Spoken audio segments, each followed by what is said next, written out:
শুনতে পাচ্ছেন? হ্যাঁ স্যার। আচ্ছা।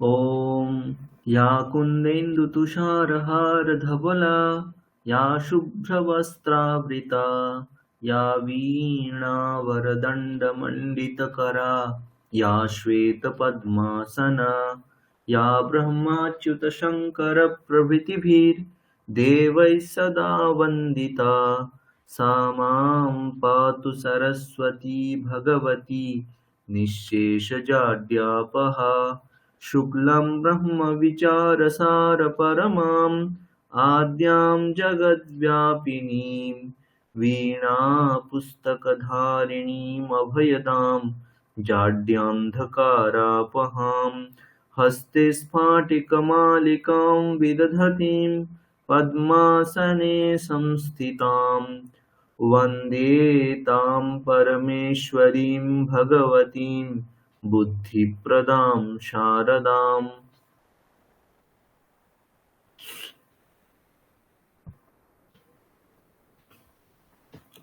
আচ্ছা, আমাদের তাহলে আজকে নেক্সট পরীক্ষার বিষয়ে আমরা আলোচনা করব। আমাদের পরীক্ষাটা পড়ছে নেক্সট শুক্রবার, মানে 17 তারিখ। আজকে 10 তারিখ, নেক্সট শুক্রবার 17 তারিখ আমাদের পরীক্ষা হবে। পরীক্ষা 7টা থেকে 9টা। কিভাবে হবে, কি বৃত্তান্ত, সেগুলো আমরা একটু পরে আলোচনা করে নিচ্ছি। এখন আমরা তাহলে চিঠিটা একটু দেখা বাকি আছে, চিঠিটা দেখি একটু, তারপরে পরীক্ষা বিষয়ে ডিটেলস সমস্ত কিছু আলোচনা হবে।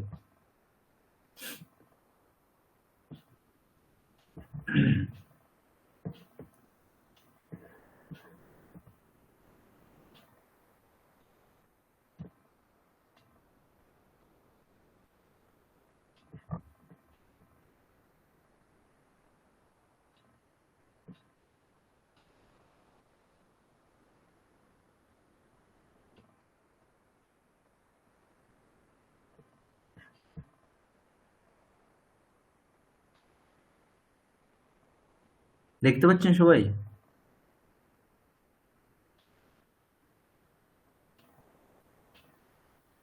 প্লাবন মহোদয় দেখতে পাচ্ছেন? হ্যাঁ স্যার। আচ্ছা, বেশ। তাহলে দেখুন, আজকে আমরা চিঠি দেখছি। তো সংস্কৃতে চিঠি কিভাবে লিখতে হয় তার একটা স্যাম্পল আমরা এখানে দেখে নিচ্ছি। চিঠিটার নাম হচ্ছে বিরাম গ্রহণায় অভ্যর্থনা পত্রম। বিরাম গ্রহণায় অভ্যর্থনা পত্রম মানে কি? প্লাবন মহোদয়ের মানে কি বিরাম গ্রহণায় অভ্যর্থনা পত্রম? মানে ছুটি চেয়ে প্রার্থনা করে একটা চিঠি, ছুটি চাওয়ার। হ্যাঁ, ছুটি স্কুলে যেমন আমরা ছুটি চাই, সেরকম ছুটি চেয়ে এখানে চিঠি লেখা হচ্ছে। তো বেশ, ঠিক আছে। এখানে আমাদের বাংলায় যেমন নিয়ম, সেম নিয়ম, একই রকম ওপরে যেমন যা করতে হয়, সেই জন্য আমরা একটা জাস্ট স্যাম্পল করে নিচ্ছি। এরপরে আপনাদের দরকার হলে সেরকম ভাবে আপনারা লিখতে পারবেন। তো পড়ুন অতীন মহোদয়, চিঠিটা প্রথম থেকে পড়ুন।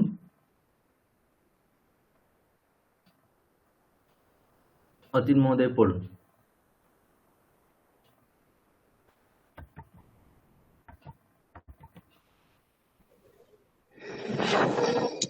শোনা যাচ্ছে? হ্যালো, হ্যাঁ, শোনা যাচ্ছে। হ্যাঁ। হেডিং থেকে পড়বো। হ্যাঁ, শুরু থেকে। বিরাম গ্রহণায় অভ্যর্থনা পত্রম। বিরাম গ্রহণায় অভ্যর্থনা পত্রম, ছুটি চেয়ে, তার কাছে ছুটি চেয়ে চিঠি, মঞ্জুর পত্র আর কি। তারপরে আমরা যেটা লিখি টু, এইরকম যে লিখি, সেটা সংস্কৃতে লিখতে হয় সবিধে, মানে নিকটে। কার নিকটে আমি লিখছি? পড়ুন। সবিধে প্রধান শিক্ষকः। শিক্ষকাः, প্রধান শিক্ষকাः। প্রধান শিক্ষকः। তাহলে যার নিকটে লিখছি সেখানে টু, সেখানে লিখতে হয় সবিধে। আর কার উদ্দেশ্যে লিখছে এখানে? প্রধান শিক্ষক। তো প্রধান শিক্ষক তো একজনই হয়, তাহলে এখানে প্রধান শিক্ষকাহা বহু বচনে কেন আছে?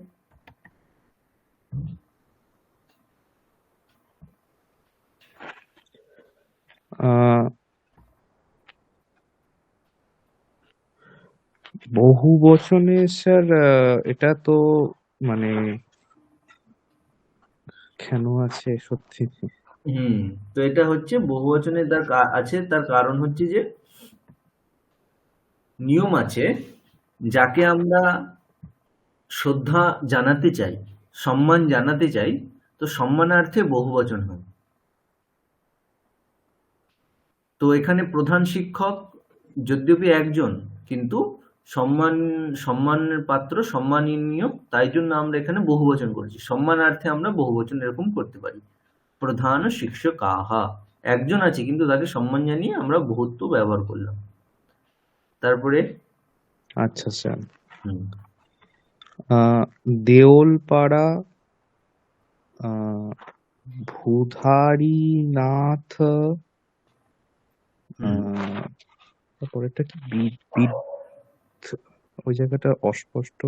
বিদ্যা নিকেতনম। বিদ্যানিকেতন, আচ্ছা আচ্ছা, হ্যাঁ বিদ্যানিকেতনম।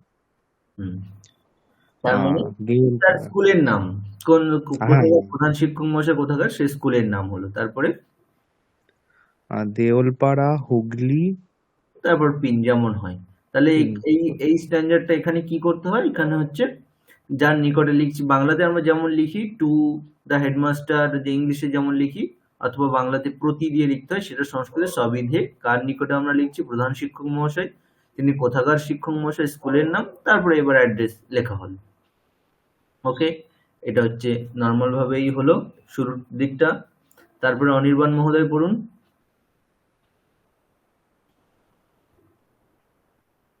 হ্যাঁ স্যার। হুম বিষয় বিষয়াः অবকাশ বিষয়াः বিষয়াः হ্যাঁ বিষয় বিষয় বিষয়াः হুম অবকাশ গ্রহণায় আবেদনম, মানে হুম ছুটি নেওয়ার জন্য আবেদন হ্যাঁ, করছি আর আমরা কি। যেটা ইংলিশে লিখি সাবজেক্ট, চিঠি লেখার আগে যে সাবজেক্ট লিখি, সেটা এখানে এরকম ভাবে লিখতে হলো বিষয়াः। কি বিষয়ের পত্র এটা? না, অবকাশ গ্রহণের জন্য আবেদন। বেশ, তারপরে পড়ুন। মান্যাহ, হুম মানে মাননীয়টা বলতে চাইছে এখানে। হ্যাঁ অহম অর্ণব মাইতিহি, হুম মানে যিনি লিখছেন তার নাম এখানে দেওয়া হয়েছে আর তার কি। নাম একটা নেওয়া হয়েছে অর্ণব মাইতি। অহম অর্ণব হ্যাঁ, মাইতি। আচ্ছা। অসমদি আহ, অসমদ অসমদ বিদ্যালয়স্য হ্যাঁ দশম কক্ষায়াः হুম প্রথমে বিভাগে পঠামি। হুম আমি বিদ্যালয়ের দশম শ্রেণীর প্রথম বিভাগে পড়ি। আমি নয়, অস্মৎ বিদ্যালয়স্য মানে আমাদের বিদ্যালয়ের। আমাদের বিদ্যালয়ের দশম শ্রেণীর প্রথম বিভাগে পড়ি। হুম আহ, মম নাম নামাঙ্কন নামাঙ্কন সংখ্যা হুম আহ, এটা 21 মনে হয়, তাই তো? এই সমস্যা হুম নম্বরটা 21। 21, এক- এক- মানে আমার রোল নম্বর 21 বলতে চাওয়া হয়েছে এখানে। এটাকে আমি একটু বড় করে দেবো। হ্যাঁ, বুঝতে একটু অসুবিধা হচ্ছে, অক্ষরগুলো জুম করে করে দেখতে হচ্ছে। এবার কি ঠিক হয়েছে? হ্যাঁ হ্যাঁ, এবার দেখতে পাওয়া যাচ্ছে পরিষ্কার। বেশ। অহম হুম श्वः ज्येष्ठेः ज्येष्ठेः सह पुण्यक्षेत्रदर्शनाय गमिष्यामि। হুম মানে সহ অর্থে এখানে আহ, আগামীকাল। হুম আমি আগামীকাল জ্যেষ্ঠেহ মানে জ্যেষ্ঠের সঙ্গে, মানে কি জ্যেষ্ঠেহ মানে কি সেখানে পরিজনের সঙ্গে না জ্যেষ্ঠের সঙ্গে? জ্যেষ্ঠ, আর কনিষ্ঠ। কনিষ্ঠ মানে ছোটরা, জ্যেষ্ঠ মানে বড়রা। আচ্ছা, আমি বড়দের আগামীকাল, সঙ্গে। হ্যাঁ জ্যেষ্ঠই হি, এখানে তৃতীয়া আছে, তো আমরা আগে, জ্যেষ্ঠ। হ্যাঁ তৃতীয়া কখন হয়? যে কারুর সাথে বোঝাতে, আমি তার সাথে, হুম, তাহলে যার সাথে যাব তার সেখানে তৃতীয়া বিভক্তি করতে হয়। জ্যেষ্ঠ, রাম শব্দের মতো, রামই হি যেমন তৃতীয়ার বহুবচন হয়, সেরকম জ্যেষ্ঠই হি মানে জ্যেষ্ঠদের সাথে। জ্যেষ্ঠদের সাথে পুণ্যক্ষেত্র দর্শনায়, অর্থাৎ পুণ্যক্ষেত্র দর্শনের জন্য, অর্থাৎ তীর্থস্থানে আর কি। হ্যাঁ আহ, তীর্থস্থান গমিষ্যে আমি যাব। যাব, হ্যাঁ।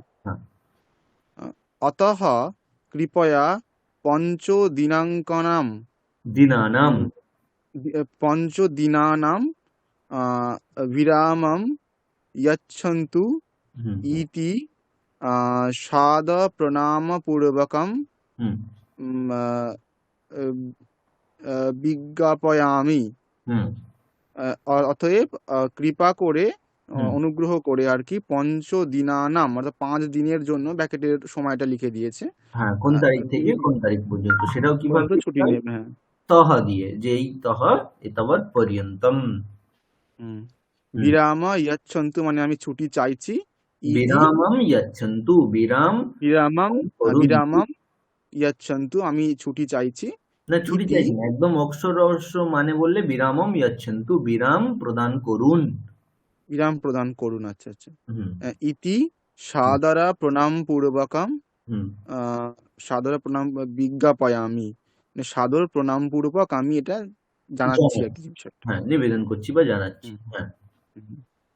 তারপরে মম অন্য অন্য একজন পড়ুক। আচ্ছা তারপরে দেবস্মিতা মহোদয়া। हाँ सर। হুম अत तेषः दिनानां कृते এইখান থেকে এখান থেকে আপনি কোথেকে পড়ছেন? এখান থেকে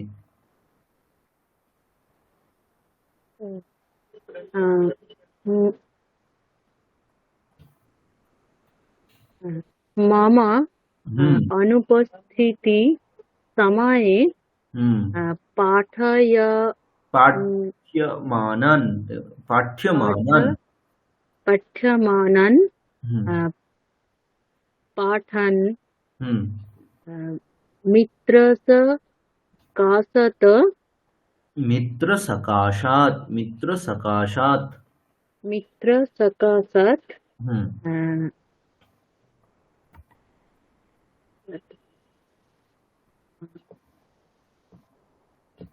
জ্ঞাত্বা ज्ञात्वा হুম अद्यन् অহং অহং अहं হুম पठक्सति পাঠকশতিম पाठक्सतिं হুম अ, সম সম सम्पूर ইষ্য सम्पूरयिष्यामि। সম্পূরয়িষ্যামি। আচ্ছা সুদীপ মহোদয় এই লাইনটার মানে বলুন তো। হ্যাঁ স্যার বলছি। হুম উম, মম অনুপস্থিতির সময় মানে বলছে আমার যে অনুপস্থিতি যে সময় যে সময়টাতে থাকবে না সেই সময়টাতে হুম পাঠিয়ে মানান পাঠান মানে হুম ক্লাসে আর কি যা পড়াশোনা হবে সেই বিষয়বস্তুগুলো হুম মিত্র সকাশাৎ মিত্রের কাছ থেকে হুম জ্ঞাত্বা জেনে হুম অহং পাঠক সতী সম্পূর্ণামি মানে সেই জিনিসটা মানে কোনো বন্ধুর কাছ থেকে জেনে সেটা সে সম্পূর্ণ করবে। পাঠক সতীম পাঠের ক্ষতিটা আমি পূরণ করে দেবো। মানে স্যার বলছে আচ্ছা তুমি থাকবে না তাহলে তো অনেক দিনের পড়া পিছিয়ে যাবে, তাই জন্য অটোমেটিক বলে দিল যে আমি অনুপস্থিতির সময় যা পড়াশোনা হবে সেটা বন্ধুদের কাছ থেকে জেনে আমি পাঠের ক্ষতিটা পূরণ করে নেব। ঠিক তো? হ্যাঁ স্যার। আচ্ছা বেশ, তারপরে বাকিটা পড়ে শেষ করে দিন একেবারে। অতঃ হুম তেষাং দীনানাং কৃতে হুম অবকাশः দীয়তে চেৎ কৃতজ্ঞ ভবিষ্যামি। হুম অতএব তেষাং দীনানাং মানে যে দিনগুলির সেই কথা দিনগুলির জন্য হ্যাঁ তেষাং যে দিনানাম দিনগুলির কৃতে জন্য সেই উল্লেখ করেছে দিনগুলির জন্য কৃতে অবকাশও দিয়তে মানে যদি অবকাশ দেওয়া হয় মানে তাকে ছুটিটা দেওয়া হয় আর কি হুম চেৎ কৃতজ্ঞ ভবিষ্যামি তাহলে আপনার নিকট আমি কৃতজ্ঞ থাকবো এরকম। হুম ইতি ভবতাম অনুগৃহ আকাঙ্ক্ষী অনুগ্রহাকাঙ্ক্ষী হুম অর্ণব। হুম ইতি আপনার অনুগ্রহ আকাঙ্ক্ষী অর্ণব। বাহ বেশ। আর নিচে এবার বাম দিকে দিনাঙ্ক মানে ডেট, আর হচ্ছে কোন স্থান সেই দিনাঙ্ক লিখতে হয়, আর কোন স্থান সেটা লিখতে হয়। আচ্ছা তাহলে এই চিঠিটা কিন্তু পরীক্ষায় থাকবে। হুম কিভাবে থাকবে কি করে সেগুলো আমরা একটু পরে আলোচনা করবো, এখন জাস্ট বলা হলো এই চিঠিটা পরীক্ষায় থাকবে। ওকে এবার আমরা ডাইরেক্ট শেষমেশ কখন সময় শেষ হয়ে যাবে বোঝা যাবে না, আমরা আগে পরীক্ষার বিষয়ে আলোচনা করে নিই একটু।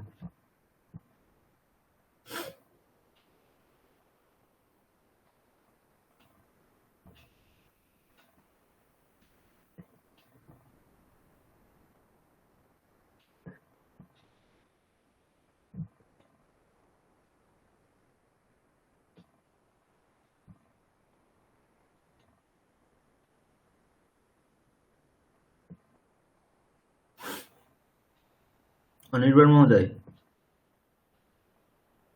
হ্যাঁ স্যার। পরীক্ষার জন্য চাপ নেই তো? ভয় করছে না তো? হ্যাঁ স্যার, ভয় তো করছে খুব। কেন, সবই তো জানাই রয়েছে, সোজাসুজি পরীক্ষায় আসবে। আচ্ছা, প্রথমে আমরা বলে দিই আমাদের পরীক্ষাটা কিভাবে হবে। তো আমাদের পরীক্ষাটা গুগল ফর্মসে হবে। গুগল ফর্মসে আমাদের পরীক্ষা হবে। তাতে করে কি হবে, আপনাদের লিখতে হবে না, যে যেখানেই থাকবেন ফোন বা ল্যাপটপ যা আছে সেখান থেকে আপনারা ডাইরেক্ট শুধু টিক মারা প্রশ্ন থাকবে এবং তার সাথে মাল্টিপল চয়েসে আমাদের পরীক্ষা আমরা বিভিন্ন মোডে নিতে পারি, কিন্তু এটা করলে সোজা হবে, আপনাদেরও সোজা হবে। প্রশ্ন থাকবে, তার 4টে উত্তর থাকবে, এর মধ্যে যে উত্তরটা সঠিক হবে সেটাতে আপনাকে সিলেক্ট করতে হবে। তো পার প্রশ্ন, প্রত্যেকটা প্রশ্নতে টাইমিং লাগিয়ে দেওয়া যায়, যে একটা প্রশ্ন 2 মিনিট বা 1 মিনিট করে আসবে সামনে, তারপরে চলে যাবে। তো পুরোটাতে আমরা টাইমিং লাগাচ্ছি না, আমরা গুগল ফর্মসটাতে টাইমিং লাগিয়ে দিতে পারি, যে 1.5 ঘন্টার মতো টাইমিং থাকবে, 100 মার্কের প্রশ্ন। তো হচ্ছে 50টা প্রশ্ন থাকবে 2 মার্কস করে, 50টা প্রশ্ন 2 মার্কস করে থাকবে, মোট 100 মার্কস। সময় থাকবে 1.5 ঘন্টা। আর পরীক্ষা হবে গুগল ফর্মসের মাধ্যমে। এবার আমরা পরীক্ষার বিষয়বস্তু কি থাকবে সেটা একটু আলোচনা করে নিই। আপনাদের সাথে আলোচনা করি বিষয়বস্তু ঠিক হবে, যেগুলো পড়ানো হয়েছে, যেগুলো প্র্যাকটিস হয়েছে মোটামুটি, সেগুলোর মধ্যে থেকেই পরীক্ষায় থাকবে। তো এখন এক এক করে আপনারা বলবেন আর আমি বিষয়গুলো টুকে নেবো, সেখান থেকেই পরীক্ষায় প্রশ্ন থাকবে। তাহলে আমাদের একদম প্রথম কি হয়েছিল, একদম প্রথম অনির্বাণ মহোদয়, একদম প্রথমে কি পড়া হয়েছিল আমাদের? স্যার, প্রথম দিনে সেই আপনি বিভিন্ন যে শব্দের উচ্চারণগুলো পড়িয়েছিলেন, যে কোন, যেমন স, ন, আচ্ছা, এই জাতীয় বিষয়গুলো কিভাবে উচ্চারণ করতে হয়, এবং শব্দের যে পরিচয়, মানে একটা শব্দের মূল শব্দ বলে ওর সঙ্গে ওর লিঙ্গ, হ্যাঁ, আচ্ছা। তার যে উচ্চারণটা কিরকম সেগুলো বলেছিলেন। তাহলে আমরা প্রথম দিন যেটা পড়েছিলাম উচ্চারণ, উচ্চারণ থেকে প্রশ্ন থাকবে।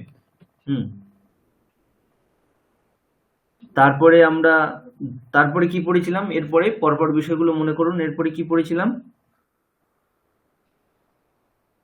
স্যার, ওইভাবে তো ক্রোনোলজিক্যালি মনে নেই বিষয়টা, মানে ওর আচ্ছা, ঠিক পরে আছে, সম্পর্ক। আমরা এক এক করে লিখে নিই, তারপরে কিছু যদি অবশিষ্ট থাকে পরে অ্যাড হবে। তাহলে উচ্চারণ, উচ্চারণ থেকে পরীক্ষায় কেমন ভাবে প্রশ্ন দেওয়া যেতে পারে। তো আমরা কি কি উচ্চারণ শিখেছিলাম? স এর উচ্চারণ শিখেছিলাম, বয়ের উচ্চারণ শিখেছিলাম। তো হচ্ছে আমি বললাম হয়তো বর্গীয় ব, এবার আমি 2 প্রকারের ব লিখলাম, অন্তস্থ ব আর পেট কাটা ব। এবার আমি চিহ্নিত করতে বলছি যে কোনটা বর্গীয় ব, বা 3টে স লিখলাম, যেগুলো আমি স লিখে আমি বললাম এর উচ্চারণ স্থান কোনটা, কোথা থেকে হবে, মনে আছে তো? তালব্যস্যা তালু থেকে হয়, দন্ত্যস্যা দন্ত থেকে হয়, আর মূর্ধন্যস্যা মূর্ধ থেকে হয়। এগুলো আলোচনা হয়েছিল তো? হ্যাঁ স্যার, হয়েছিল। আচ্ছা, এটা হলো। আর আমরা উচ্চারণ করেছিলাম ন, ন, ও, ব। আর কিছু উচ্চারণের মধ্যে এখানে ছিল অবশিষ্ট। স্যার বর্গজ য়। হ্যাঁ, এর সাথে আমরা শিখেছিলাম জ এবং ইয়। বেশ, তো এইগুলোই মোটামুটি উচ্চারণ থেকে ঘুরিয়ে ফিরিয়ে যেটা আপনারা শিখেছেন সেটা এখান থেকে উচ্চারণ থেকে ঘুরিয়ে ফিরিয়ে থাকবে।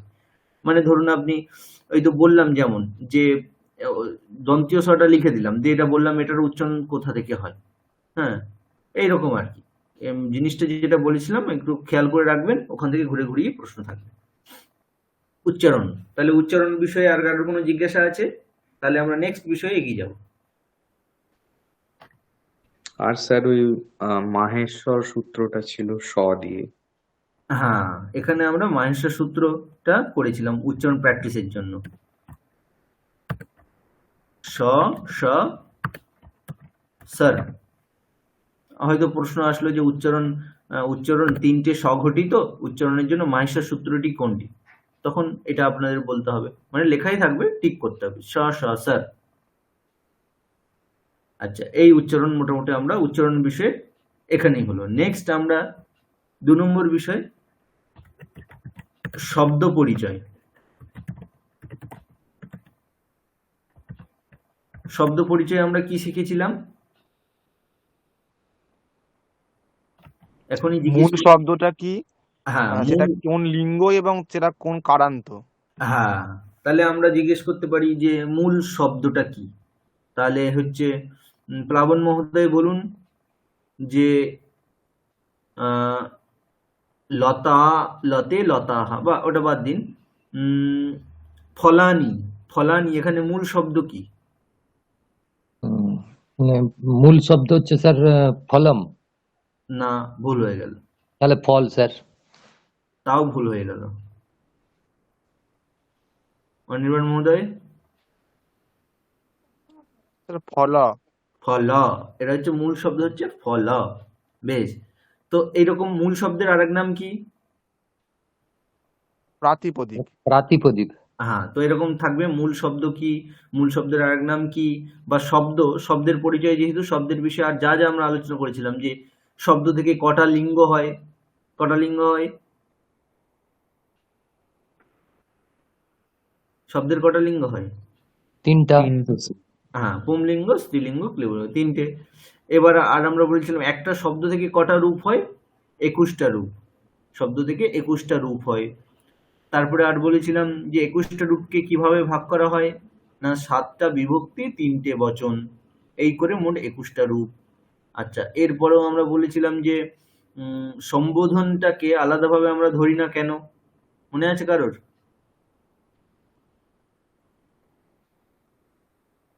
একুশটা যে রূপ, তারপরেও যে হে রাম হে রাম হে রামাহা, এই 3টেকে আলাদাভাবে আমরা ধরি না কেন? স্যার এটা প্রথমার মতনই চলে, কিন্তু তার সঙ্গে একটা সম্বোধন যোগ করতে হয়। প্রথমার মতোই চলে, সেই জন্য এটাকে আমরা আলাদাভাবে ধরি না, এইটুকুই উত্তর, প্রথমার মতোই চলে। এবার প্রথমা বিভক্তির একবচনের সাথে সম্বোধনের একবচনের একটু সামান্য পার্থক্য। হ্যাঁ, হ্যাঁ। কিন্তু ওই সামান্য পার্থক্য আমরা ধরি না, যেহেতু পুরোটাই প্রথমার মতো, সেই জন্য এটাকে আমরা আলাদাভাবে কাউন্ট করি না। তো এই হলো আপনাদের গেল শব্দ পরিচয়। এর সাথে সাথে আর শব্দ পরিচয়ের কিছু বাকি আছে? আমরা কি শব্দের যে প্রত্যয়গুলো সেগুলো বলেছিলাম, যে শব্দ থেকে কি প্রত্যয় হয় বলেছিলাম মনে হচ্ছে, সুপ্রত্যয়, মনে আছে? সুপ্রত্যয় আর তিং প্রত্যয়। হ্যাঁ হ্যাঁ স্যার, বলেছিলেন।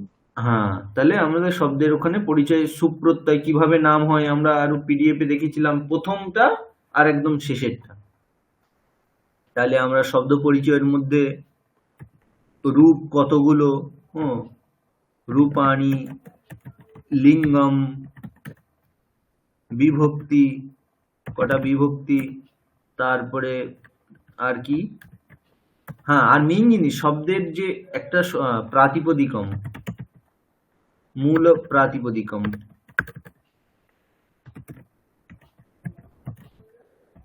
আচ্ছা, আর হচ্ছে যে শব্দের পরিচয় আমরা শিখেছিলাম, যে রাম শব্দের পরিচয় কি, সেখানে একটা পরিচয় বাক্য আমরা শিখেছিলাম, সেটা হচ্ছে অকারান্তঃ পুংলিঙ্গঃ রাম শব্দঃ, সেরকম পরিচয় বাক্যম। কোন শব্দ আমি তুলে দিলাম, তার পরিচয় বাক্য আপনাকে বলতে হবে। লতার পরিচয় বাক্য কি হবে? একজন কেউ বলে দিন দেখি কতটা। অতীন মহোদয়, লতার পরিচয় বাক্য কি হবে, মনে আছে? প্রথমে লিঙ্গ বলতে হয়, না কি কারান্ত সেটা বলতে হয়, তারপরে লিঙ্গ, তারপরে মূল শব্দ। যেমন রাম শব্দ অকারান্তঃ পুংলিঙ্গঃ রাম শব্দঃ, তাহলে লতা শব্দের ক্ষেত্রে কি হবে? আকারান্তः হুম স্ত্রীলিঙ্গः হুম লতা শব্দः। বেশ, এরকম। এটা হলো শব্দের পরিচয়। আচ্ছা, তাহলে শব্দের পরিচয় এইখান থেকে আমাদের পরীক্ষায় প্রশ্ন কেমন থাকবে আবার বলছি, যে মূল শব্দটা কি, একটা শব্দ থেকে কটা রূপ হয়, তারপরে একটা শব্দের যে 21টা রূপ হয় তার মধ্যে সম্বোধনটাকে আমরা ধরি না কেন, তারপরে 21টা রূপকে আমরা কিভাবে ভাগ করি, সেখানে কটা বিভক্তি থাকে, তাহলে 7টা বিভক্তি থাকে, প্রত্যেকটা বিভক্তিতে আবার কটা করে বচন থাকে? 3টে করে বচন থাকে। এই মোট 21টা রূপ। আচ্ছা, আর তেমন কিছু শব্দের পরিচয়ের মধ্যে নেই। আর একটা কি এখানে আর একটা জিনিস রয়ে গেছে, সেটা হচ্ছে যে শব্দ থেকে কি প্রত্যয় হয়, তো তার জন্য আমরা বলেছি সুপ প্রত্যয়। শব্দ থেকে সুপ প্রত্যয়। সুপ প্রত্যয়ের আবার নামকরণ কিভাবে হয়েছে না, প্রথমের প্রত্যয়টা সুপ আর শেষের প্রত্যয় হচ্ছে, প্রথমের প্রত্যয় হচ্ছে সু আর শেষের সুপ, দুটো মিলে মানে শুরুর বর্ণ এবং শেষ বর্ণটা মিলে এই নামকরণ হয়েছে। তাহলে সুপ প্রত্যয়ের মধ্যে মোট কটা প্রত্যয় আছে? কটা আছে সুপ প্রত্যয়ের মধ্যে মোট? মনে নেই কারোর? 21টি। 21টি। গুড। সুপ প্রত্যয়ের মধ্যে 21টি প্রত্যয় আছে। তাহলে এটা আমরা বলতে পারি যে সুপ এটা মোট কটা প্রত্যয়ের নাম, এর ভেতরে কটা প্রত্যয় আছে, কটা প্রত্যয়কে একত্রে আমরা সুপ প্রত্যয় বলে থাকি, তখন বলতে হবে যে 21টি প্রত্যয়। তো এই হলো আমাদের শব্দের পরিচয়। আর এখানে আমরা বিশেষ কিছু আর ঢোকাচ্ছি না। বেশ, এরপরে আমরা আসছি ধাতু পরিচয়। ধাতু পরিচয়, তার মধ্যে আমরা শিখেছি যে কটা লকার হয় একটা ধাতু থেকে, কটা লকার হয় মোট, কটা লকার? 10টি। 10টি লকার হয়। আচ্ছা, প্রত্যেকটা লকার 10টি লকার 9টি রূপ। হ্যাঁ, তাহলে মোট আমরা এখানে লিখতে পারি যে রূপানি, রূপানিটাও এখানে আমরা জিজ্ঞেস করতে পারি।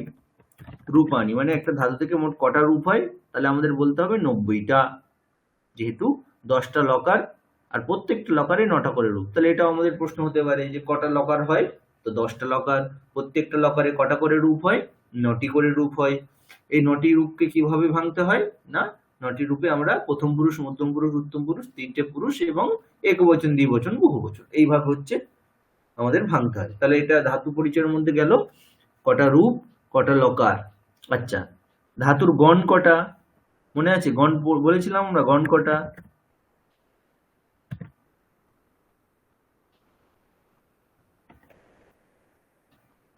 ধাতুর গণ আলোচনা হয়নি? মোট কটা গণ? সব দেখতে হবে নাকি? সব কবে হয়েছে ভুলে গেছেন।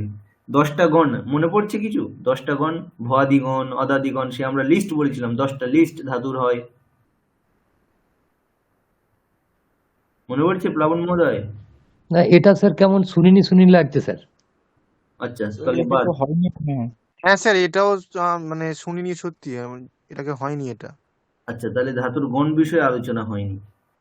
বেশ, তাহলে আর ধাতুর পদ বিষয়ে আলোচনা হয়েছে তো? পদ কোন পদীয় ধাতু? হ্যাঁ স্যার। হ্যাঁ, তাহলে এখানে আমাদের আত্মনেপদী, পরস্মৈ পদী। তাহলে এখানে আমরা কি করব, কিছু ওই মনে হয়ে গেছে, কিছু প্রসিদ্ধ ধাতু দিয়ে দেব, সেগুলোকে আমি বলবো যে এর মধ্যে কোনটা পরস্মৈপদী ধাতু, কোনটা আত্মনেপদী ধাতু। তো কিভাবে চিনতে হয়, যে প্রথম যে রূপটা, লট লকারের প্রথম রূপটা তি যদি থাকে তাহলে সেটা পরস্মৈপদী, আর তে থাকলে আত্মনেপদী। তাহলে এরকম আমরা কোনো একটা ধাতু দিয়ে দেবো, তখন রূপটা আপনি কল্পনা করে ভেবে চিনতে বের করে বলবেন যে এটা কোন পদীয় ধাতু, আত্মনেপদী ধাতু না পরস্মৈপদী ধাতু। যেমন আমি যদি এখন জিজ্ঞেস করি, হাত তুলে দেবেন দেখি, স্যাম্পল হিসেবে জিজ্ঞেস করছি, কে কে বলতে পারবে যে সেব ধাতু কোন পদীয় ধাতু?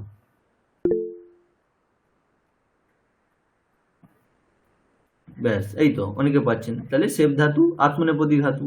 তো এইরকম আত্মনেপদী ধাতু আর কি আছে? সেব ধাতু আছে, লব ধাতু, লব হয় হসন্ত লব, সেব মানে সেবা করা, লব মানে লাভ করা, এদ ধাতু, এদ মানে বড় হওয়া, এ ধাতে, বর্ধ ধাতু, বর্ধতে।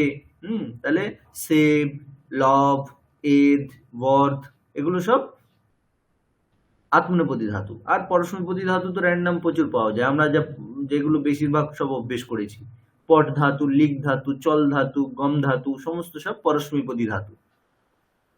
তাহলে এর মধ্যে ধাতু পরিচয়ের মধ্যে তাহলে আত্মনেপদী, পরস্মৈপদী, স্যাম্পল টুকটাক একটু এই যেগুলো বললাম ভেবে চিন্তে রাখবেন, যে আত্মনেপদী মানে সেব ধাতু, এদ ধাতু, লব ধাতু, পরস্মৈপদী বাকি সব গম, চল, খাদ, পদ, যেগুলো আমরা সব অভ্যেস করেছি।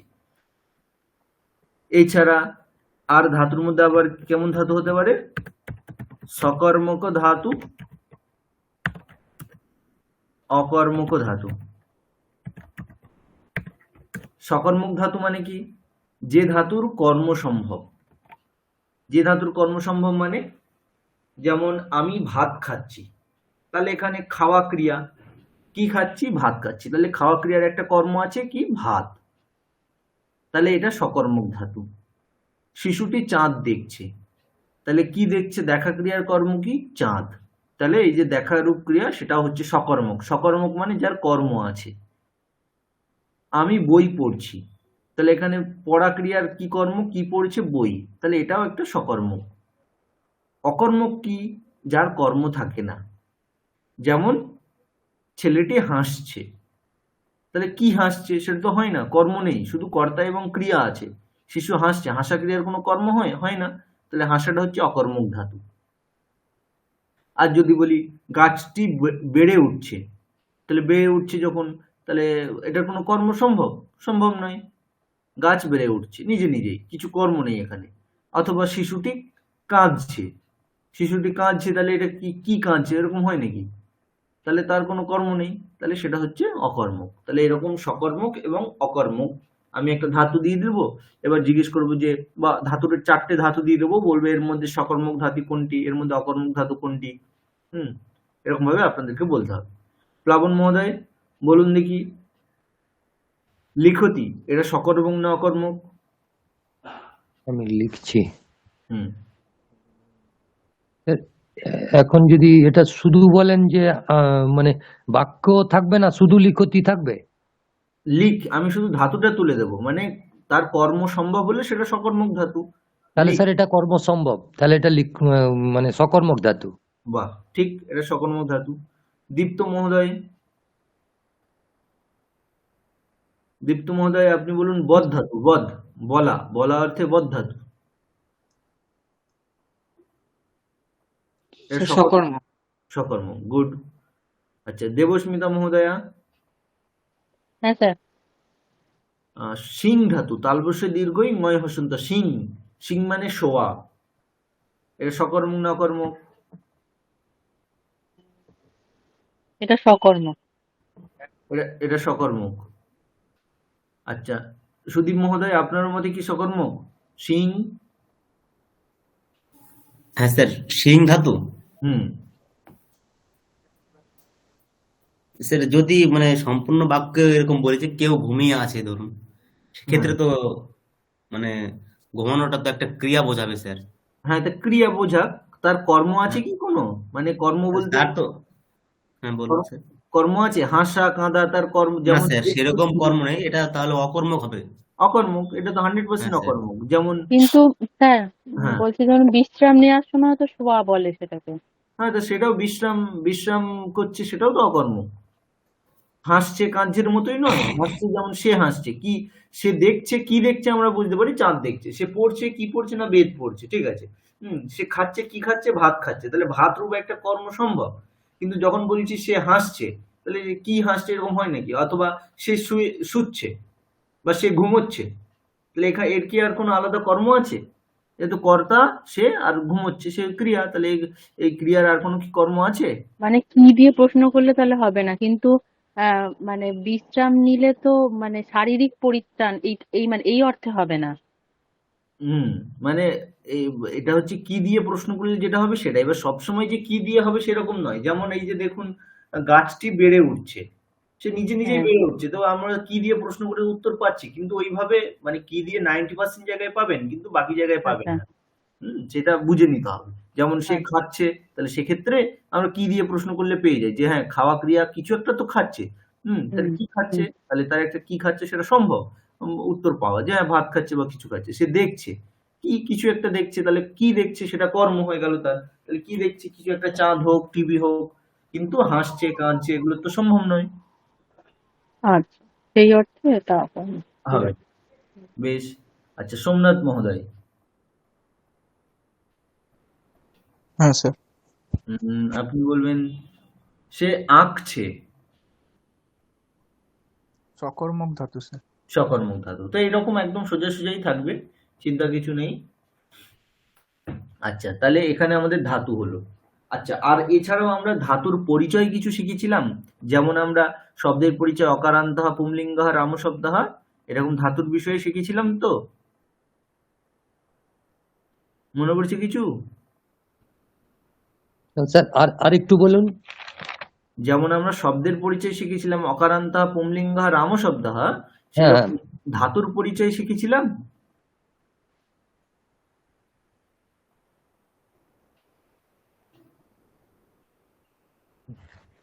মানে স্যার ধাতুর পরিচয়টা বলতে কি বুঝতে পারছি না তো। ধাতুর পরিচয় যেমন আমরা যদি বলি একটা ভূ ধাতু, তাহলে ভ্বাদিগণীয়ঃ ভূ ইতি হ্যাঁ ধাতু, স্যার, এরকম কিছু এরকম। শিখিনি, তাই তো? গণটা যেহেতু হয়নি সেই জন্য এখানে ধাতুর গণটাও বাদ দিন। তাহলে তাহলে এইরকম ধাতু পরিচয়ের মধ্যে আমাদের এইগুলোই, আর আমরা তাহলে এখানে বেশি কিছু ঢোকাচ্ছি না, ধাতুর পরিচয়। বেশ, এরপরে আমাদের আসবে শব্দরূপাণি। শব্দরূপ, শব্দরূপের মধ্যে কি কি শব্দরূপ আপনাদের হয়েছে বলুন, যেগুলো আপনারা মুখস্থ করেছেন? রাম, রাম শব্দরূপ হয়েছে? হ্যাঁ স্যার। আচ্ছা, লতা, হ্যাঁ লতা হয়েছে স্যার। ফল, হ্যাঁ। বেশ, রাম লতা ফল, আর কিছু দেব? স্যার এই তিনটেই বলেছিলেন তৈরি করতে। বেশ, তাহলে এই তিনটেই থাক, রাম লতা ফল। এবার আপনাদের খেয়াল রাখতে হবে, এখানে লতা আছে বলে যে পরীক্ষায় লতা থাকবে তেমন নাও হতে পারে, সীতা থাকতে পারে, কিন্তু সেটা ভেবে নেবেন যে লতার মতো সীতা। হুম, আচ্ছা, তাহলে রাম ও লতা ফল এই তিনটে শব্দরূপ থেকে পরীক্ষায় আসবে। কেমন ভাবে আসবে পরীক্ষায়? তো এইটা দুই ভাবেই আসতে পারে। আমি হয়তো একটা রূপ তুলে দিলাম, দিয়ে জিজ্ঞেস করলাম এটা কোন বিভক্তির রূপ। ধরলাম আমি বললাম যে রামেণ, দিয়ে আমি জিজ্ঞেস করছি এটা প্রথমার একবচন, দ্বিতীয়ার একবচন, তৃতীয়ার একবচন, চতুর্থের একবচন, তখন বলতে হবে তৃতীয়ার একবচন। অথবা আমি বলে দিলাম যে লতা শব্দের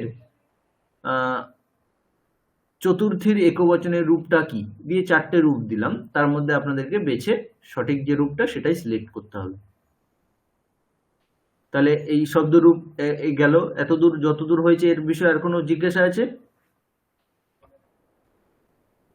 বেশ, তাহলে আমরা নেক্সট যাচ্ছি ধাতুরূপ। ধাতুরূপাণি, ধাতুর মধ্যে পরস্মৈপদী কিছু ধাতু থাকবে, পরস্মৈপদী, আর কিছু ধাতু থাকবে আত্মনেপদী। তো পরস্মৈপদী ধাতুর মধ্যে শুধু লট লকার, ঠিক আছে, এটা একটা বিষয় যে অন্য লকার করতে হবে না, যেটা আমরা ওই শুধু বারবার অভ্যেস করেছি ক্লাসে সেই রকম। সেরকম পট ধাতু হয়েছে, গম ধাতু, লিখ, পট গম লিখ, আর কিছু আপনাদের মনে পড়ছে?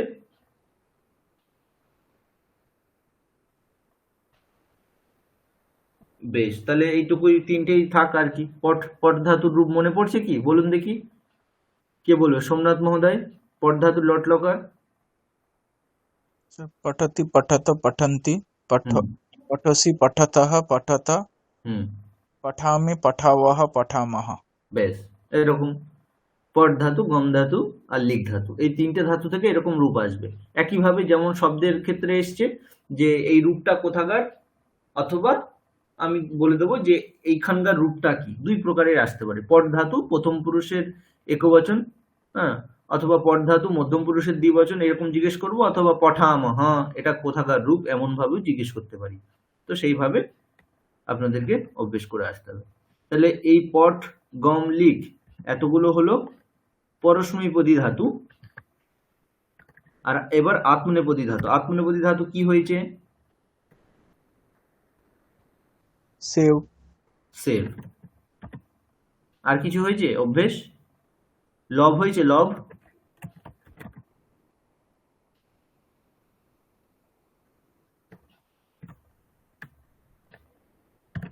তাহলে আমাদের সেব এবং লভ, লভ ও সেবের মতো, সেবতে সেবেতে সেবন্তে, লভতে লভেতে লভন্তে, একই রকম। তাহলে এটা শুধু লট লকার, এটা খেয়াল রাখবেন, বাকিগুলো আপনাদের করতে হচ্ছে না, শুধু লট লকার, সবকিছুই লট লকারের গুলো। তাহলে পরস্মৈপদী তিনটে ধাতু থাকলো, আত্মনেপদী দুটো ধাতু থাকলো, যার লট লকারের রূপই শুধু অভ্যেস করলেই হবে। কিছু জিজ্ঞাসা আছে, বলার আছে?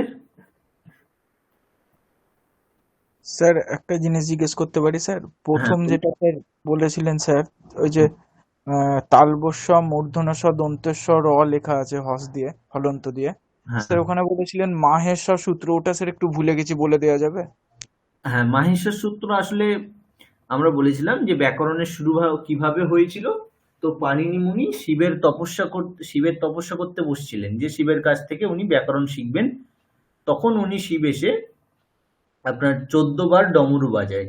সেই ডমরুর আওয়াজ শুনে পাণিনি মুনি 14টা ডমরুর আওয়াজটা পাণিনি মুনির কাছে এমন ভাবে এসছে, সেই ডমরুর আওয়াজটা এক একটা সূত্র ভেবেছে, সূত্র রূপেই তার কাছে ঠাকুর পাঠিয়েছেন, মহেশ্বর পাঠিয়েছেন। দিয়ে ওই 14 বার ডমরুর আওয়াজ শুনে উনি 14টা সূত্র কল্পনা করে লিখলেন। সেই যে 14টা সূত্র, সেই 14টা সূত্র থেকে পরবর্তীকালে তিনি 4000 সূত্র রচনা করেছেন ব্যাকরণের জন্য, সংস্কৃত ব্যাকরণ রক্ষা করার জন্য, ব্যাকরণ জ্ঞান পাওয়ার জন্য। তাহলে এই যে তার যে মূল যে পাণিনির মুনির যে অষ্টাধ্যায়ী যেখানে 4000 সূত্র লিখেছেন, তার মূল কি? এই 14টা সূত্র। এই 14টা সূত্র কার কাছ থেকে পেয়েছিলেন? মহেশ্বরের কাছ থেকে পেয়েছিলেন। সেই 14টা সূত্রের মধ্যে একটা সূত্র হচ্ছে এই স স সর। এই সূত্রটা আমরা কেন উল্লেখ করেছিলাম? না, এর মধ্যে 3টে সকারই আছে। 3টে সকার, স, তালব্য, মূর্ধন্য দন্তস্ব 3টেই আছে। তো এটা উচ্চারণ করলে আমাদের কি হয়? এই 3টে যে স্ববর্ণ তার উচ্চারণ 3টে আলাদা আলাদা ভাবে আমাদের প্র্যাকটিস হয়ে যায়। মানে 3টে স বাংলাতে যেমন গুলি এক হয়ে গেছে, সংস্কৃতে এই 3টে স একসাথে প্র্যাকটিস করার জন্য এই সূত্রটা বারবার আমরা যদি উচ্চারণ করি, তাহলে আমাদের 3টে স এর উচ্চারণ আলাদা আলাদা ভাবে মনে বসে যায়। স স সর, স স সর, এই জন্য বলেছিলাম। বুঝতে পারলেন? হ্যাঁ স্যার। স্যার এটি তাহলে একটি সূত্র, 4000 সূত্রের মধ্যে একটি? 4000 সূত্রের মধ্যে একটি নয়, এটি ওই 14টা সূত্রের মধ্যে একটি। বোঝা গেল? যে 14টা সূত্র সাক্ষাৎ মহেশ্বরের কাছ থেকে পেয়েছিল, সেই 14টা সূত্রের মধ্যে একটি হচ্ছে স স সর। বুঝেছেন? আচ্ছা, 4000টি কি তাহলে? 4000টা? 4000 সূত্র তো পরবর্তীকালে পাণিনি মুনি রচনা করেন। শিবের কাছ থেকে পেয়েছিলেন মাত্র 14টা সূত্র। তারপরে উনি সেই 14টা সূত্র অধ্যয়ন করে পরবর্তীকালে এর থেকে 4000 সূত্র রচনা করেছেন। আচ্ছা ঠিক আছে, বুঝতে পেরেছি। হুম, আচ্ছা, আর কারো কিছু জিজ্ঞাসা?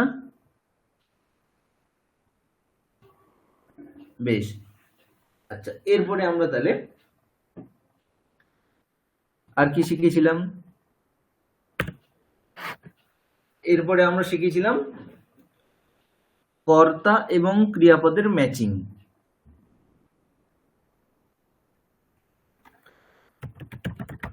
কর্তা ক্রিয়াপদস্য মেলনম, এটা শিখেছিলাম। কর্তার সাথে ক্রিয়াপদের মেলন। কর্তার সাথে ক্রিয়াপদের মেলন মানে কি? মানে কোন কর্তার সাথে ক্রিয়াপদের কোন রূপটা হবে। যেমন আমরা তার জন্য বলেছিলাম সহ, তৌ, তে, এই 3টে থাকলে প্রথম পুরুষের রূপগুলো নেব। তারপরে ত্বম, ইউবাম, ইউয়ম, এই 3টে থাকলে আমরা মধ্যম পুরুষের রূপ নেব।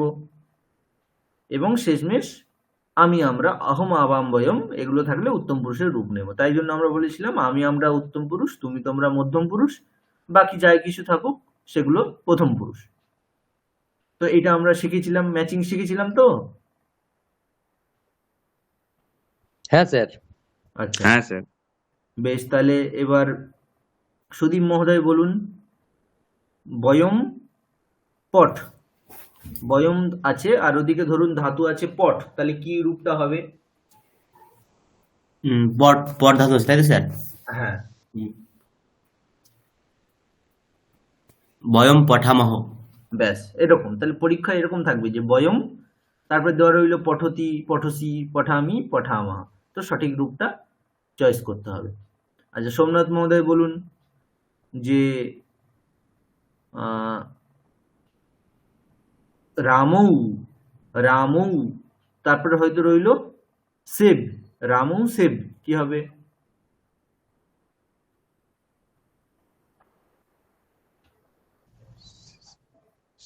সেবেতে।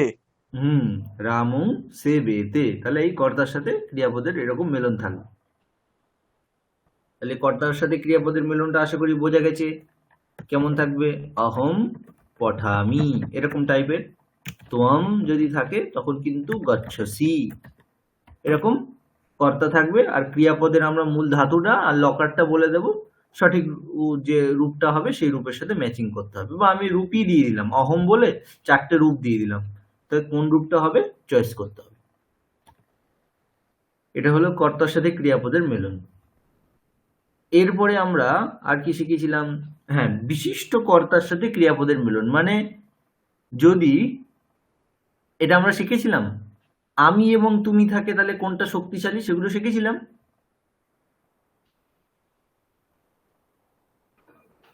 আমি তুমি থাকলে কোনটা শক্তিশালী সেগুলো শিখেছিলাম, মনে পড়ছে কারোর? না স্যার, এগুলো আলাদা করে বলা হয়নি স্যার। আচ্ছা, মানে অহম ত্বম চ এগুলো বলা হয়নি না? না স্যার, বেশ। এমনি স্যার ওই স্যারের নাম ভুলে গেলাম। মানে এমনি ওই মানে দুটো করে রূপ দিয়ে, যেমন সীতা সীতা রাম ও চ এরকম থাকলে কি করে প্রয়োগ করতে হবে সেগুলো দেখাচ্ছিল, মানে দ্বিতীয়ার প্রয়োগ, মানে দ্বিবচনের প্রয়োগগুলো দেখাচ্ছিল এর আগের দিন। এইটাই একটু দেখিয়েছিলেন স্যার। আচ্ছা, আর এমনি আমি বলিনি যে সব থেকে শক্তিশালী উত্তম পুরুষ, তারপর মধ্যম পুরুষ, প্রথম পুরুষ, এগুলো আলোচনা হয়েছিল? না স্যার। আমি তো স্যার একদিন একটা ক্লাস আপনার করতে পারিনি, আচ্ছা, সেটাতে হয়েছে কি স্যার আমি সঠিক তাহলে বলতে সেরকম পারলাম না। হলে এটা থাকবে না। তাহলে এখন আপনি যেটা বললেন তাহলে সেখানে থাকতে পারে। সেটা কেমন হতে পারে? যে কর্তার সাথে ক্রিয়াপদের মেলন, এখানে কেমন থাকতে পারে? যুগ্মকর্তাও থাকতে পারে।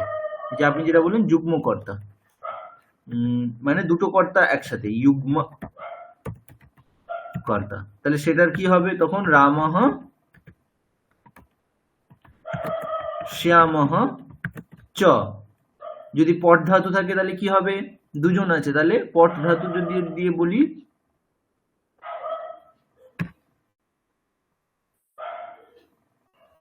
তাহলে স্যার এটা পঠতঃ হবে। পঠতঃ হবে।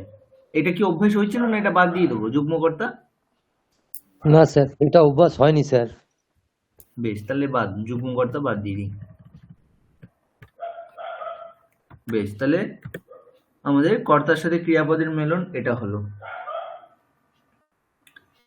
এরপরে আমরা বিশেষ্য বিশেষণ শিখেছিলাম। বিশেষ্য বিশেষণ শিখেছিলাম, মনে পড়ছে কিছু?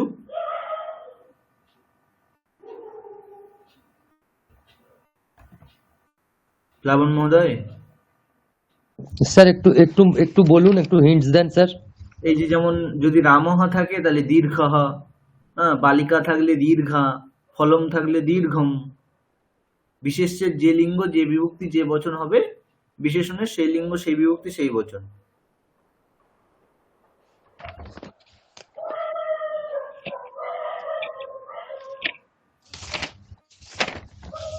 দেখি আর স্যার অন্যান্য জন কেউ যদি বলেন। স্যার এটাও স্যার হয়নি স্যার। এটাও মনে পড়ছে না? এটাও হয়নি? হয়নি না স্যার। স্যার। আচ্ছা, তার আর কি কি হয়েছে বলে মনে পড়ছে? কারকানি হয়েছে স্যার, তারপর লব প্রত্যয়। আচ্ছা, বেশ, সেগুলো আমরা লিখে নিই। কারকম, আর হচ্ছে লিয়ব, আর কিছু? আচ্ছা, যখন যখন মনে পড়বে, ঠিক আছে। কারকের মধ্যে কি হয়েছে? সামান্য রূপে কারক পরিচয়, তাই তো?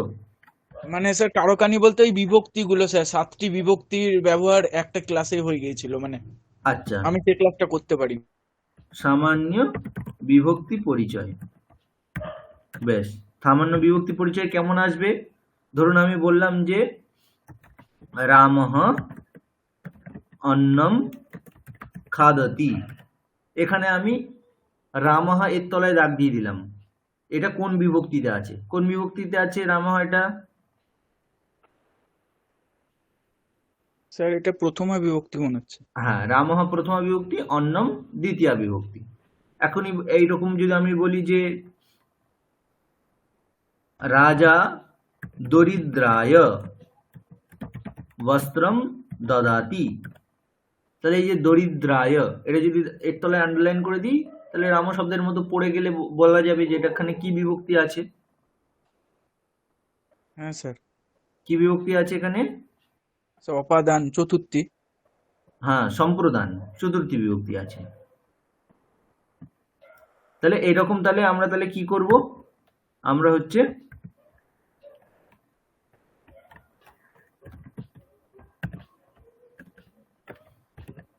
আমরা এরকম বাক্য দিয়ে আন্ডারলাইন করে দেব, দিয়ে জিজ্ঞেস করব যে এখানে কি বিভক্তি আছে। বিভক্তি আমি অপশন দিয়ে দেবো, তার মধ্যে সঠিক বিভক্তিটা চয়েস করে লিখতে হবে। সামান্য বিভক্তি পরিচয়।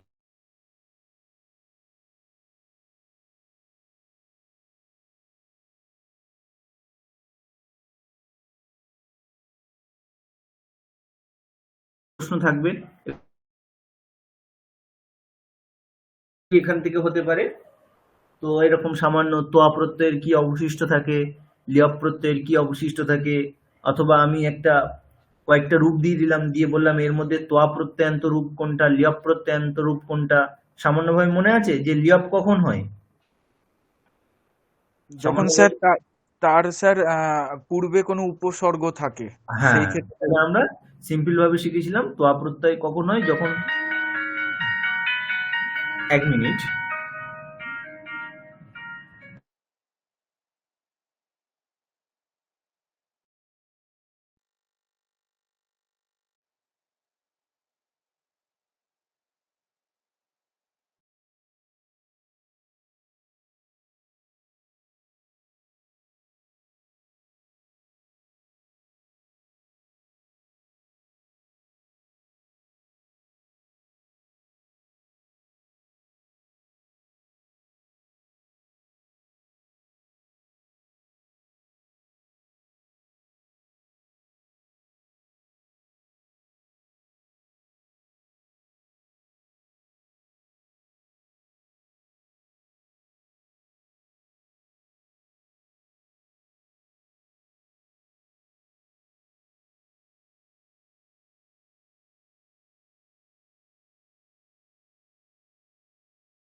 হ্যাঁ, তাহলে আমরা বলছিলাম যে লাস্ট আমাদের তোয়া এবং লিয়প প্রত্যয়। তোয়া এবং লিয়প প্রত্যয় এগুলো আমরা তোয়া প্রত্যয় কখন হয়, তো সেটা আমরা বলেছিলাম যখন একই কর্তা অনেকগুলো কাজ করে, যখন একই কর্তা অনেকগুলো কাজ করে তাহলে সেখানে পূর্বের কাজটা করে পরেরটা করেছে এরকম বোঝাতে আমাদের এই তোয়া প্রত্যয় হয়। যেমন বলেছিলাম রামঃ খাদতি রামঃ পঠতি, তাহলে এই দুটো ক্রিয়া আছে, খাওয়া ক্রিয়া পড়া ক্রিয়া। তার মধ্যে প্রথম ক্রিয়া কোনটা? খাওয়া ক্রিয়া। তো এটাকে যদি আমরা জয়েন করে বলতে চাই রাম খেয়ে পড়ছে, তখন আমাদের এই তোয়া প্রত্যয়টা লাগবে। তখন সংস্কৃতে বলতে হবে রামঃ খাদিত্বা পঠতি। এই যে খাদিত্বা হলো সেটা হচ্ছে তোয়া প্রত্যয়, শেষে তয়ে বয়ে আকার দেখা যায়, তাহলে তোয়া প্রত্যয়। তো একই অর্থে তোয়া না হয়ে লিয়াপ হবে কখন? যদি ধাতুর আগে উপসর্গ থাকে, ব্যাস আর কিছু নেই। যদি শুদ্ধ ধাতু থাকে তাহলে তখন তোয়া প্রত্যয়, আর যদি ধাতুর আগে উপসর্গ মিশ্রণ থাকে তাহলে তখন হচ্ছে লিয়াপ প্রত্যয়। সেই জন্য তোয়া লেয়া আমরা অভ্যেসও করেছি, একসাথেই করেছি। আপনারা এটা একটু যেগুলো অভ্যেস হয়েছে কি কি হোম টাস্কও ছিল সেগুলো দেখে নেবেন ভালো করে। তোয়া প্রত্যয়ান্ত রূপের শেষে তয়ে বয়ে আকার থাকে আর লিয়াপের শেষে ইয়া থাকে, জফলা আর কি, ইয়। তাহলে যেমন খাদিত্বা, লিখিত্বা, পঠিত্বা, গত্বা এগুলো হচ্ছে তোয়া প্রত্যয় হলো। আর লিয়া প্রত্যয়ের জন্য বিজ্ঞায়, সঙ্গম্য, এরকম সম আর্জ্য, শেষে এরকম ইয়া থাকবে এবং শুরুতে উপসর্গ থাকবে। এই হচ্ছে তোয়া প্রত্যয়, লিয়া প্রত্যয়। তো এখানে কেমন প্রশ্ন আসতে পারে? দুই ধরনেরই আসবে। আমি রূপ তুলে দেবো, রূপম রূপ দিয়ে দেবো, সেটাকে নিশ্চয় করতে হবে এর মধ্যে অনেকগুলো রূপের মধ্যে কোনটা তোয়া প্রত্যয়ান্ত রূপ। অথবা একদম সোজা আমরা যেগুলো শিখেছি খাদিত্বা, লিখিত্বা, পঠিত্বা, চলিত্বা, এরকম কিছু ধাতু দেব এবং তার সাথে বলবো যে এর সাথে তোয়া প্রত্যয় করলে কি রূপ হবে।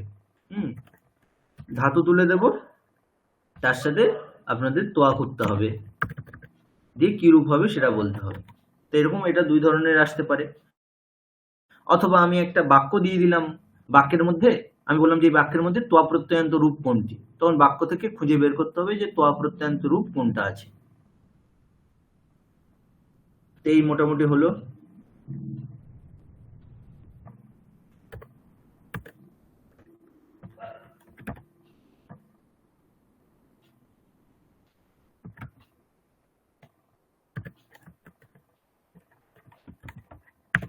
ধাতুর সাথে তোয়া প্রত্যয়ের যোগ এবং রূপগুলো দিয়ে দিলে রূপের মধ্যে থেকে চয়ন করে বের করতে হবে যে কোনটা তোয়া প্রত্যয়ান্ত রূপ অথবা লিয়া প্রত্যয়ান্ত রূপ। বেশ, এতদূর হলো। এছাড়া আর কি হয়েছে আমাদের?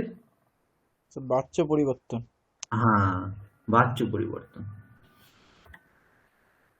এরপরে আসবে আমাদের বাচ্য পরিবর্তন। আচ্ছা, বাচ্য পরিবর্তনের মধ্যে আমরা কি শিখেছি? প্রথমে একদম নর্মাল বাচ্য পরিবর্তন। সেখানে কি হবে? আমরা তিনটে বাচ্যই শিখেছি তো, কর্তৃবাচ্য, কর্মবাচ্য, ভাববাচ্য। হ্যাঁ, তাহলে এই বাচ্য পরিবর্তন আমাদের তিনটেই থাকবে, তিনটে বাচ্য থেকেই থাকবে। সিম্পল রামঃ অন্নম খাদতি, রামেণ অন্নম খাদ্যতে, রামঃ বেদম পঠতি, রামেণ বেদা পঠ্যতে, এরকম নর্মাল বাচ্য পরিবর্তন।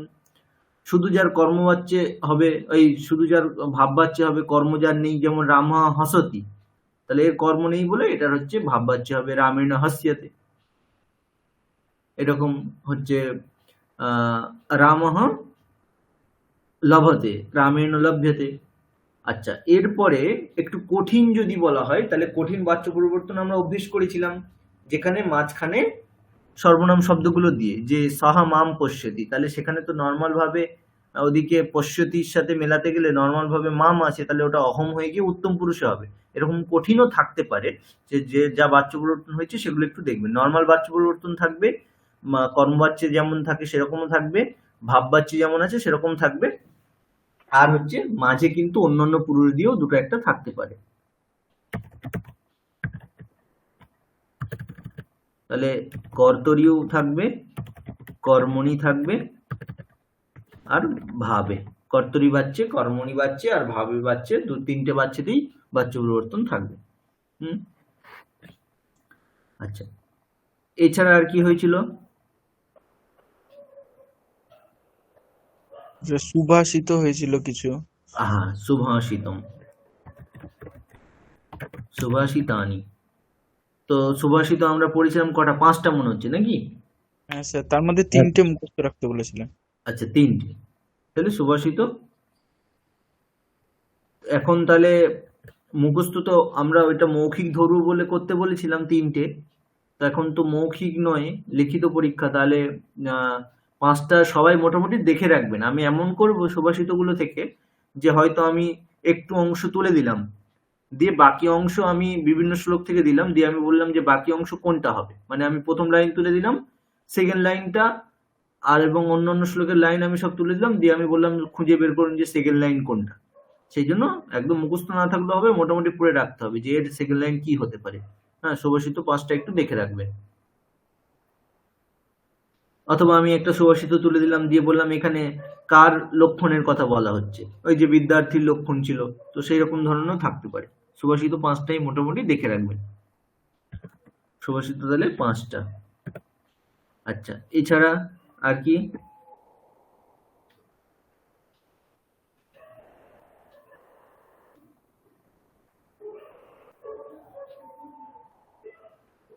আচ্ছা, আজকে যেটা করালেন পত্র, আচ্ছা, পত্র লেখনম। পত্র লেখনম, তো এই পত্র লেখন কেমন থাকবে? এই যেটা আমি করিয়েছি এটাই পড়ে আসবেন, এটা থেকেই আমি ঘুরিয়ে ঘুরিয়ে দেবো। ঠিক আছে, একদম লিখতে হবে। এখানে তো টিক মার্কের, তাহলে টিক করার জন্য তো লেখার কিছু জায়গা নেই। কেমন হতে পারে আমি জিজ্ঞেস করলাম যে যার উদ্দেশ্যে লেখা হচ্ছে সবিদে, এটা কোথায় লিখতে হয়? তো সেটা বলতে হবে। অথবা আমি বললাম যে এখানে যে এই চিঠিটা তুলে দিলাম, দিয়ে বললাম যে এই চিঠিতে অর্ণব কি করতে গেছিল, ছুটি কিসের জন্য নিয়েছিল, তখন বলতে হবে পুণ্যক্ষেত্র তীর্থ ঘোরার জন্য। মানে লেখাতে অপশন থাকবে, চয়েস করতে হবে। তো এই চিঠিটা ভালো করে পড়ে আসবেন, পত্র লেখনম। এর মধ্যে আমরা কি পড়েছি? বিরাম গ্রহণায় আবেদন পত্র, একটাই হয়েছে, পত্র লেখনম। আর কি?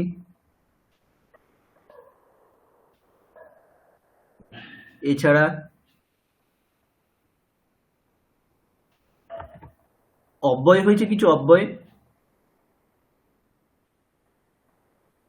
অব্যয় বলতে হালকা করে আজকে বলে দিচ্ছি, অব্যয় মানে কি? যার ব্যয় নেই। ন ব্যয়, যার ব্যয় নেই সেটা হচ্ছে অব্যয়। ব্যয় মানে কি? এখানে খরচাপাতি, তো এখানে শব্দের ক্ষেত্রে তাই হয় না। শব্দের ক্ষেত্রে ব্যয় বলতে যার পরিবর্তন, যার পরিবর্তন নেই সে হচ্ছে অব্যয়। রাম শব্দের হাজারো পরিবর্তন আছে, হাজার বলতে অনেক পরিবর্তন আছে। রামঃ, রামু, রামাহ, রামেণ, এরকম সব পরপর সব চেঞ্জ হচ্ছে, বিভিন্ন রূপ। কিন্তু যেগুলোর রূপে কোনো চেঞ্জ নেই, সেটা পুংলিঙ্গে হোক, স্ত্রীলিঙ্গে হোক, ক্লিবলিঙ্গে হোক, একবচনে, দ্বিবচনে, বহুবচনে, যেখানেই হোক, একটাই রূপ, তার রূপের কোনো চেঞ্জ হয় না, সেটা হচ্ছে অব্যয়। তাকে আমরা অব্যয় বলে থাকি। তো এইরকম অব্যয় কিছু পরীক্ষায় থাকবে। ঠিক আছে, তো কি কি অব্যয় থাকবে আমি এখানে লিস্ট করে দিচ্ছি, খেয়াল রাখবেন। এগুলোকে আমরা অব্যয় বলে থাকি। তো এইরকম হয়তো আমি বাক্য দিয়ে দিলাম, দিয়ে বললাম যে এই বাক্যে অব্যয় কোনটা রয়েছে, অব্যয় বের করা। তো আমরা অব্যয় বলতে পারি পরন্তু, এটা অব্যয়। পরন্তু, কিন্তু, দুটোর মানেই একই। কিন্তু মানেও কিন্তু, পরন্তু মানেও কিন্তু, এগুলো চেঞ্জ হয় না। অথবা আর আপনাদের কিছু জানা আছে? চ, বা, তু, হি, যদা, তদা, আর যত্র, তত্র, কদা, কুত্র, আর কি সর্বত্র, সহ। এগুলো আপনাদের কিছু বাক্যাভ্যাস হয়েছে? আমরা কিছু টেক্সট পড়ার সময়, গল্পের সময় টুকটাক তো এসেছিল, কিছু কিছু আলোচনা হয়েছে। তো এই যেগুলো আমরা লিখে দিয়েছি এগুলোই মোটামুটি খেয়াল রাখবেন যে এইগুলো, এছাড়াও তো আরো অব্যয় আছে, তো আমরা যা লিখে দিয়েছি এর মধ্যেই মোটামুটি আসবে। পরন্তু, চ, বা, তু, হি, যদা, তদা, যত্র, তত্র, কদা, কুত্র, সর্বত্র, সহ, এইগুলোই মোটামুটি দেখে রাখবেন। তাহলে এইগুলোর বাক্যর মধ্যে আমি একটা বাক্য দিয়ে দেবো, তাই জিজ্ঞেস করবো যে এর মধ্যে অব্যয় কোথায় আছে। আচ্ছা, 12টা বিষয় হয়ে গেল। এছাড়া আর কোনো বিষয় মনে পড়ছে?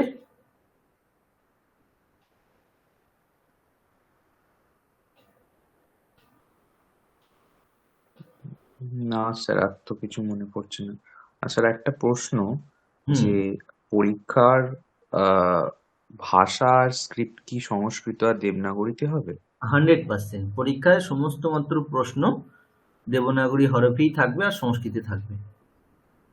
বুঝতে আচ্ছা আশা করি খুব কঠিন হবে না।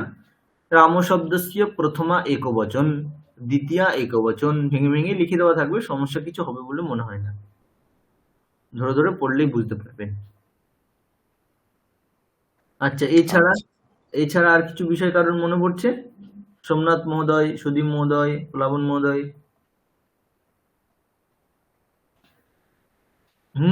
এছাড়া আমরা তো পড়েছিলাম, হাস্যানি। হাস্যানি, হাস্যানি মানে জোকস। জোকস পড়েছিলাম তো আমরা। হ্যাঁ স্যার, জোকস হয়েছিল। হ্যাঁ হ্যাঁ, সেই জোকস থেকেও থাকবে। ঠিক, জোকস তো আমরা পড়েছিলাম, যে যা জোকস গুলো পড়েছিলাম জোকস গুলো থেকে তুলে দেওয়া থাকবে, দিয়ে আমরা ওখান থেকে কিছু প্রশ্ন দেওয়া থাকবে, ব্যাস এইটুকুই। আর কি, ধরুন ওই একটা জোকস, কোনো একটা জোকস মনে পড়ছে, সেই ছাদের ওপর থেকে আয়না ফেলে দেওয়া জোকস মনে পড়ছে? হ্যাঁ স্যার, ওইটাই মনে পড়ছিল স্যার। তাহলে ওইটা বলে দেওয়া হলো যে আয়নার বিশেষত্বটা কি, বা বলা হলো যে সে কি কিনতে গেছে দোকানটাতে।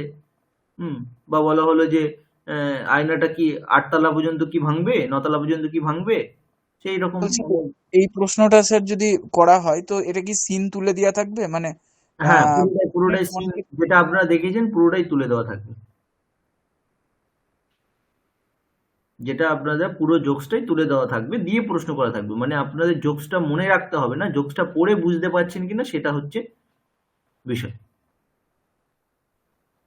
ঠিক আছে স্যার। হ্যাঁ, আর কিছু বিষয় অবশিষ্ট রইল। আর স্যার স্টোরি টেলিং মানে করানো হ্যাঁ, হয়েছিল। স্টোরি, ঠিক। কথা, কথার মধ্যে আমরা কটা কথা মনে পড়ছে? কূপের কথাটা মনে পড়ছে? প্রথম কূপহ। হ্যাঁ, আর একটা স্যার চুরির গল্প মনে পড়ছে, সেই হাত ভরলেই হ্যাঁ, জিনিস চলে মাই আসে। কহ ঘটাহ, তাই তো? সেই ঘট চুরি করে নিয়ে যাবে, ঘটের মধ্যে হাত ঢুকিয়ে দিবে। আরেকটাও মনে পড়ছে স্যার, ওই কাকের বোধহয় রং বা সাবান ধোপা হ্যাঁ, দিয়ে পরিষ্কার করতো, এরকম কিছু একটা গল্প ছিল। হ্যাঁ, কাকটা ছিল। হুম, ওটা কি ছিল? স্যার কাক। ওই যে গল্পের নামটা কি ছিল?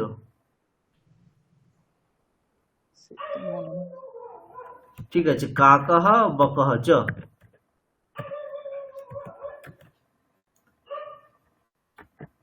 এই 3টে গল্প। এখান থেকে ছবি, আপনাদের গল্পের ছবি বা গল্প তুলে দেওয়া হবে, ছবি বিভিন্ন সিন তুলে দেওয়া হবে, দিয়ে প্রশ্ন করা হবে বিভিন্ন কিছু যা আপনারা বুঝেছেন সেই অনুসারে।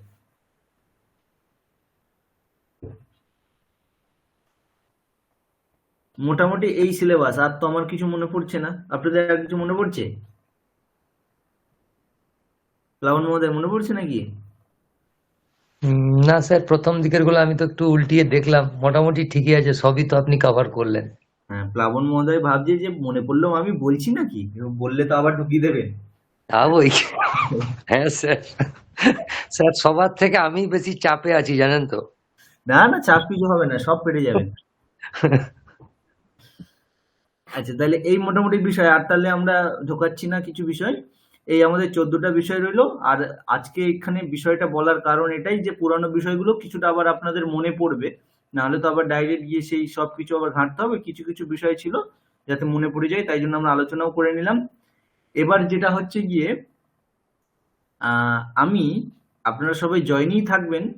জয়েন থাকতে থাকতে আমি হোয়াটসঅ্যাপে একটা লিঙ্ক পাঠাবো, আপনারা সেই লিঙ্কটাতে ঢুকবেন।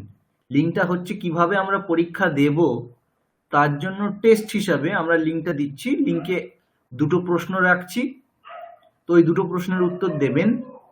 দিয়ে সবাই ঠিকঠাক জমা দিতে পারছেন কিনা, কোনো সমস্যা, পরীক্ষার প্রসেস বিষয়ে যাতে কোনো ডাউট না থাকে বা ভয় না থাকে, তাই জন্য এখন 2টো প্রশ্ন দিয়ে আমি পাঠাচ্ছি গুগল ফর্মসটা। পরীক্ষার দিন ওখানে 50টা প্রশ্ন থাকবে। ঠিক আছে, আমি লিঙ্কটা আপনাদের গ্রুপে দেব। আপনারা এখনই জয়েন থাকছেন, কিন্তু তার সাথে সাথেই ওই গ্রুপে গিয়ে একবার হচ্ছে ওই লিঙ্কটাতে ঢুকে ঠিকঠাক বুঝতে অসুবিধা হচ্ছে কিনা উত্তরটা দেবেন। প্রথমে আপনার নাম লিখতে হবে, নাম লিখে নেক্সট করলেই আপনি পরপর মোটামুটি প্রশ্ন পেয়ে যাবেন। প্রশ্নের সাথে সাথে এবার উত্তরটা দিয়ে দেবেন। তাহলে আমি দিচ্ছি, তাহলে আপনারা হচ্ছে দেখুন, যদি কোনো ডাউট থাকে প্রসেস বিষয়ে। কারণ অনেক সময় কি হয়, পরীক্ষার দিনে দেখা গেল যে অনেকের ফোনে মেল আইডি নেই, মেল আইডি সিনক্রোনাইজ করা নেই। তাহলে মেল আইডি সিনক্রোনাইজ করা না থাকলে তো আপনি পরীক্ষা দিতে পারবেন না, তখন আবার তাকে অন্য ফোন বা কিছু এরকম করতে গেলে তখন সমস্যা হয়। তো ঠিক আছে, আমরা টেস্ট করি কারোর সমস্যা হচ্ছে কিনা।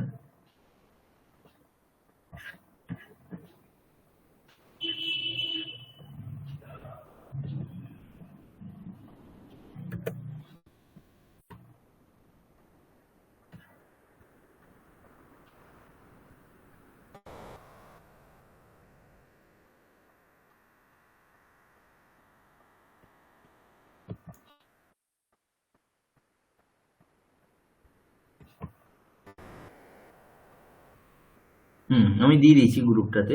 এই না, এখনো দিইনি, 1 মিনিট।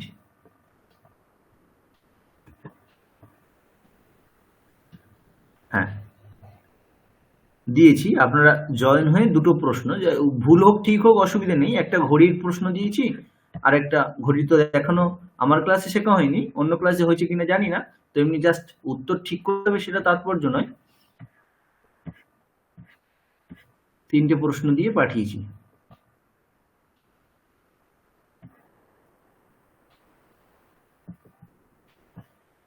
তাহলে এখন কি এটা স্যার ফিল আপ করবো? হ্যাঁ হ্যাঁ, ফিল আপ করুন, যা কিছু উত্তর দিন, অসুবিধা নেই, কিন্তু কিভাবে ফিল আপ করতে হয় সেটা সব প্রসেস বিষয়ে যদি সমস্যা থাকে এখনই জিজ্ঞেস করে নেবেন। আপনারা কলে জয়েনে থেকেই একবার দেখে নিন প্রসেসটা, লিঙ্কে জয়েন হয়ে যান। স্যার হ্যাঁ, বলছি যদি স্যার সাইন ইন না করা থাকে সাইন ইন হয়ে করতে পারি? হ্যাঁ হ্যাঁ, সাইন ইন হয়ে করতে পারেন, অসুবিধা নেই। পরীক্ষাটা আপনি দিতে পারছেন কিনা আর আমি এখানে উত্তর পাচ্ছি কিনা, আপনার পরীক্ষা দিয়ে সাবমিট করলেই আমি পেয়ে যাব, সেটা আমি দেখে নেবো যে আপনারা সব ঠিকঠাক পাচ্ছেন কিনা দিতে।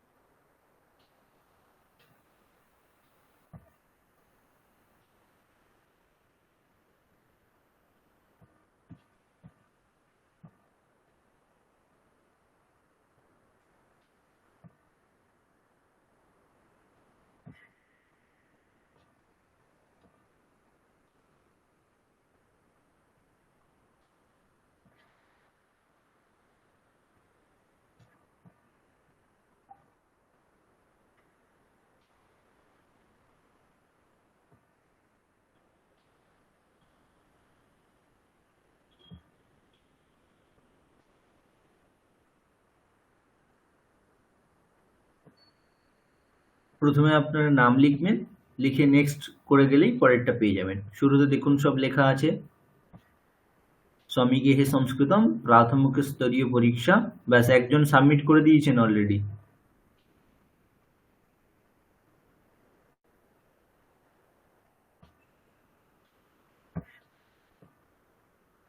স্যার স্যার কোশ্চেনটা পড়তে পারছি না স্যার। সাধু সাধু শব্দস্য প্রথমা দ্বিবচনে, প্রথমা দ্বিবচনে। হ্যাঁ ঠিক আছে স্যার। হুম,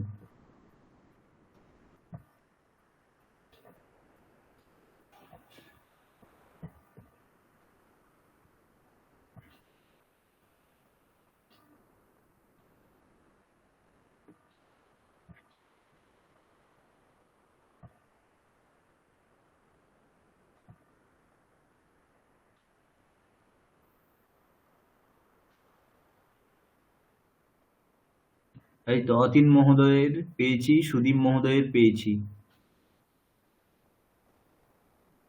আর সোমনাথ মহোদয়, দীপ্ত মহোদয় পেয়েছি, 4 জনের পেয়েছি।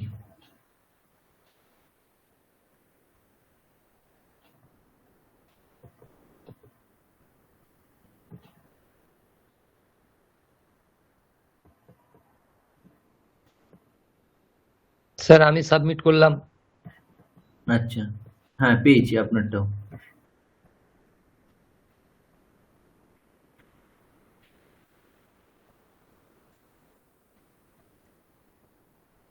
বাকি কে রইলেন?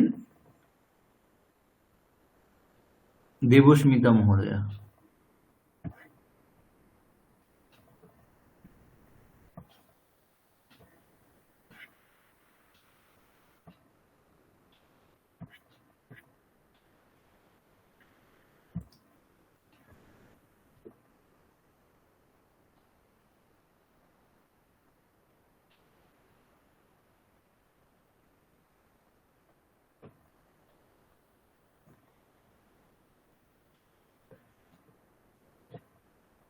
দেবস্মিতা মহোদয়া, কিছু যদি সমস্যা থাকে আপনি মাইক্রোফোন অন রেখেই করতে পারেন আর জিজ্ঞেস করতে পারেন যে এইখানটা পাচ্ছি না বা এটা বুঝতে পারছি না।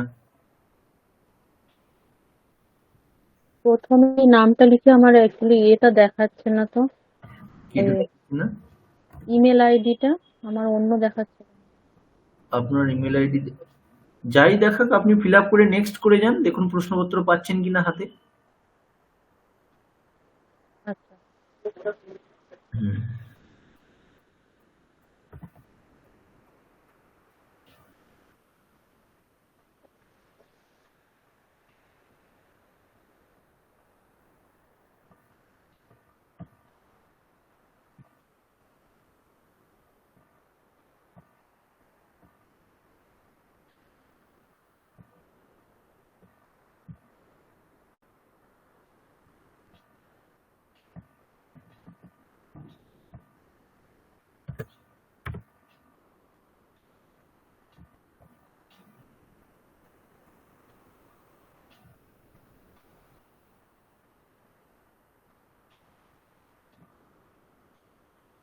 বাকিদের কোনো অসুবিধা হয়নি তো বুঝতে? স্যার পাঠিয়ে সাবমিট করেছি।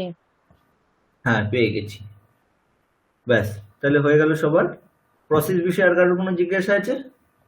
স্যার বলছি স্যার এখানে যে সাইন ইন করতে হচ্ছে, হুম, সাইন ইন করার পর কোশ্চেন যখন নাম টাম লিখে কোশ্চেনটা হাতে পাবো সেইখান থেকেই তো সময় শুরু হবে 90 মিনিট। হ্যাঁ 90 মিনিট। আর স্যার দ্বিতীয় প্রশ্ন হচ্ছে স্যার এইখানে আপনার সঙ্গে জয়েন হয়ে যেরকম পরীক্ষাটি দিলাম হ্যাঁ, সেখানেও কি এরকম জয়েন থাকা অবস্থাতেই পরীক্ষা দেবো না কি না সিস্টেমে না হবে? না, এখন তো আপনাদের সমস্যা যাতে কিছু হয় কিনা তার উত্তর দেওয়ার জন্যই জয়েন আছে, তখন আমি শুধু লিঙ্কটা দিয়ে দেবো, আপনারা পরীক্ষা দেবেন। এবার যদি বিশেষ কিছু মনে হয় কোনো যে এমার্জেন্সি, যে স্যার এটা প্রশ্নগুলো তো অর্থ অর্থ বলে দেওয়াও ঠিক হবে না, হয়তো মনে হলো যেখানে মনে হচ্ছে ভুল আছে বা কিছু কিছু সূচনা দেওয়ার থাকলে আপনারা গ্রুপে দিতে পারেন। মানে স্যার কোনো মিট হবে না, মানে মিটে থাকবো না, কিন্তু ডাইরেক্ট আমরা হোয়াটসঅ্যাপ থেকেই প্রশ্ন উত্তর লিখতে শুরু করব। হ্যাঁ হ্যাঁ, হোয়াটসঅ্যাপে আমি লিঙ্ক পাঠিয়ে দেবো, লিঙ্কে জয়েন হয়েই আপনার ফর্মে পরীক্ষা দিতে আরম্ভ করে দেবেন। ঠিক আছে স্যার। দরকার হলে শুরুতে আমরা যেমন আজকে মিট করলাম, শুরুতে আমরা 5-10 মিনিটের একটা মিট করতেই পারি, করে এবার তারপরে লিঙ্ক দিতেও পারি, সমস্যা নেই। হ্যাঁ স্যার, বুঝতে পেরেছি স্যার, ক্লিয়ার। বেশ, আর কারোর কিছু প্রসেস সোজা আছে, কোনো সমস্যা হয়নি তো? না স্যার, একদম ক্লিয়ার। হুম, না স্যার।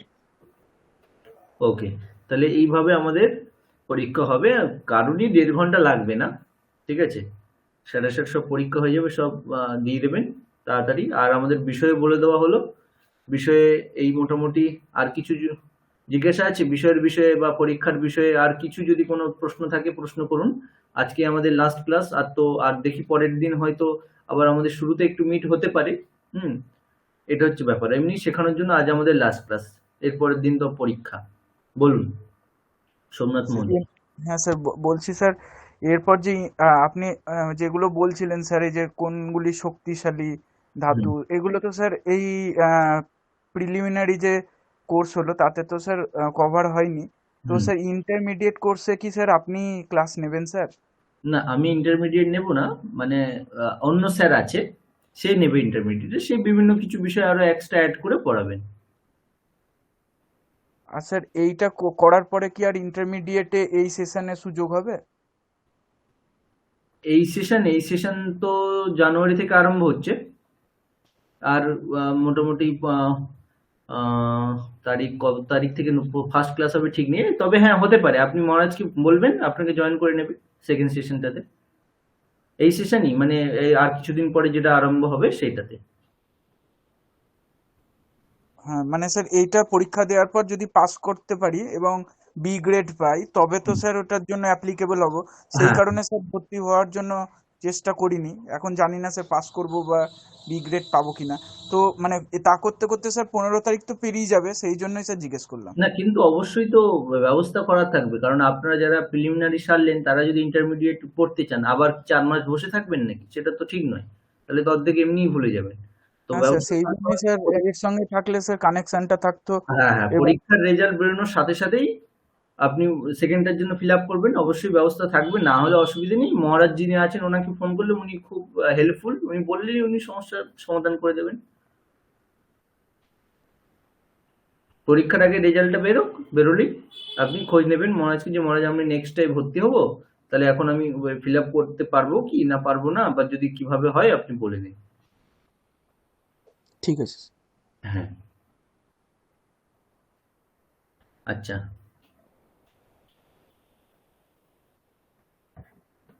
আর হচ্ছে দীপ্ত মহোদয়, হ্যাঁ স্যার। আপনার মনে হচ্ছে অনেকগুলো ক্লাস মিস গেছে।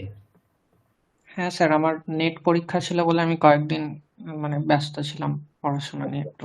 দেখবেন কিছু সব ইউটিউব দেখে কিছু অন্তত যদি সেরে নিতে পারেন। হ্যাঁ, আর ক্লাস নোটগুলো আমি ফলো করেছি, ইউটিউব লেকচারগুলোও শুনে নেব। আচ্ছা আচ্ছা। আর দেবস্মিতা মহোদয়া, হ্যাঁ স্যার। আপনারও তো অনেক মিস হয়ে গেছে। হ্যাঁ স্যার, আমার এই বাড়িতে একটু মানে শারীরিক অসুস্থ ছিল বাড়ি বলতে, আমি অনেক দিনই হয়নি আচ্ছা, ক্লাস। একটু দেখবেন, পরীক্ষা তো চলে এসছে, সেই হিসেবে একটু দেখবেন ইউটিউব গুলো অন্তত কিছু কিছু অন্তত জিনিসগুলো দেখে নিতে পারেন কিনা। হ্যাঁ, আমি মানে দেখেছি, রেগুলারই মানে দেখেছি, আমি ওগুলো দেখে নিয়েছি।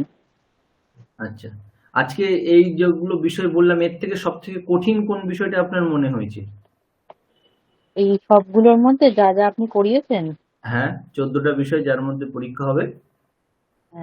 আমার ওই মানে বিভক্তির জায়গাটা একটু লেগেছে। আর ওই বিভক্তি, হ্যাঁ বলুন। ওই মানে ধাতুরূপ শব্দরূপে যে ওই যেগুলো মানে বাক্যটা তৈরি করতে গিয়ে হুম। ওইটা খুব মানে মানে গুলিয়ে যায়, যে একটা কর্তার সাথে আহ, কোন কর্মের যে এটা হবে, ক্রিয়ার কোন আহ, রূপটা হবে। হ্যাঁ, ক্রিয়ার কোন রূপটা হবে, তারপরে এই যেগুলো সব এই থেকে জন্য বড় আমরা বড় সেন্টেন্স হ্যাঁ, থাকে। প্রথম দিকে সেই জন্য আমরা মুখস্থ করেছিলাম ওই সহাতৌতে, মানে আমি আমরা থাকলে ধাতুর যে রূপগুলো হয়। দাঁড়ান, হুম আপনার হুম স্লাইডটা দেখাচ্ছি। আমরা স্লাইড ধরে ধরে অভ্যেস করেছিলাম, দেখবেন ইউটিউবে গেলে পেয়ে যাবেন। স্লাইডটা আমি এখন চালানোর চেষ্টা করছি, 1 মিনিট।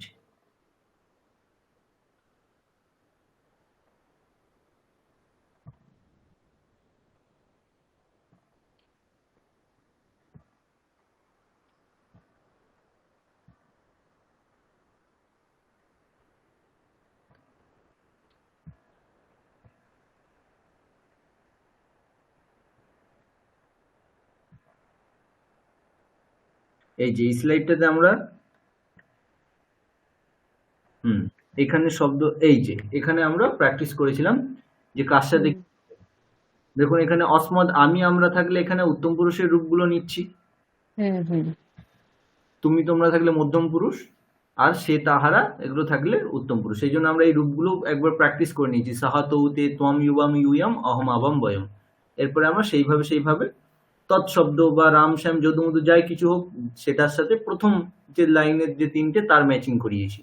সাহা তৌতে দিয়ে প্রথম লাইন, তারপরে তোয়াম ইউবাম ইউয়াম দিয়ে মাঝখানের লাইনের সাথে ম্যাচ করেছি ইউসমত শব্দ দিয়ে, তারপরে অসমত শব্দ দিয়ে লাস্টের লাইন ম্যাচ করেছি। তাহলে আমি আমরা থাকলে লাস্টের লাইন, তুমি তোমরা থাকলে মিডলের লাইন, আর বাকি যাই থাকুক প্রথম লাইন।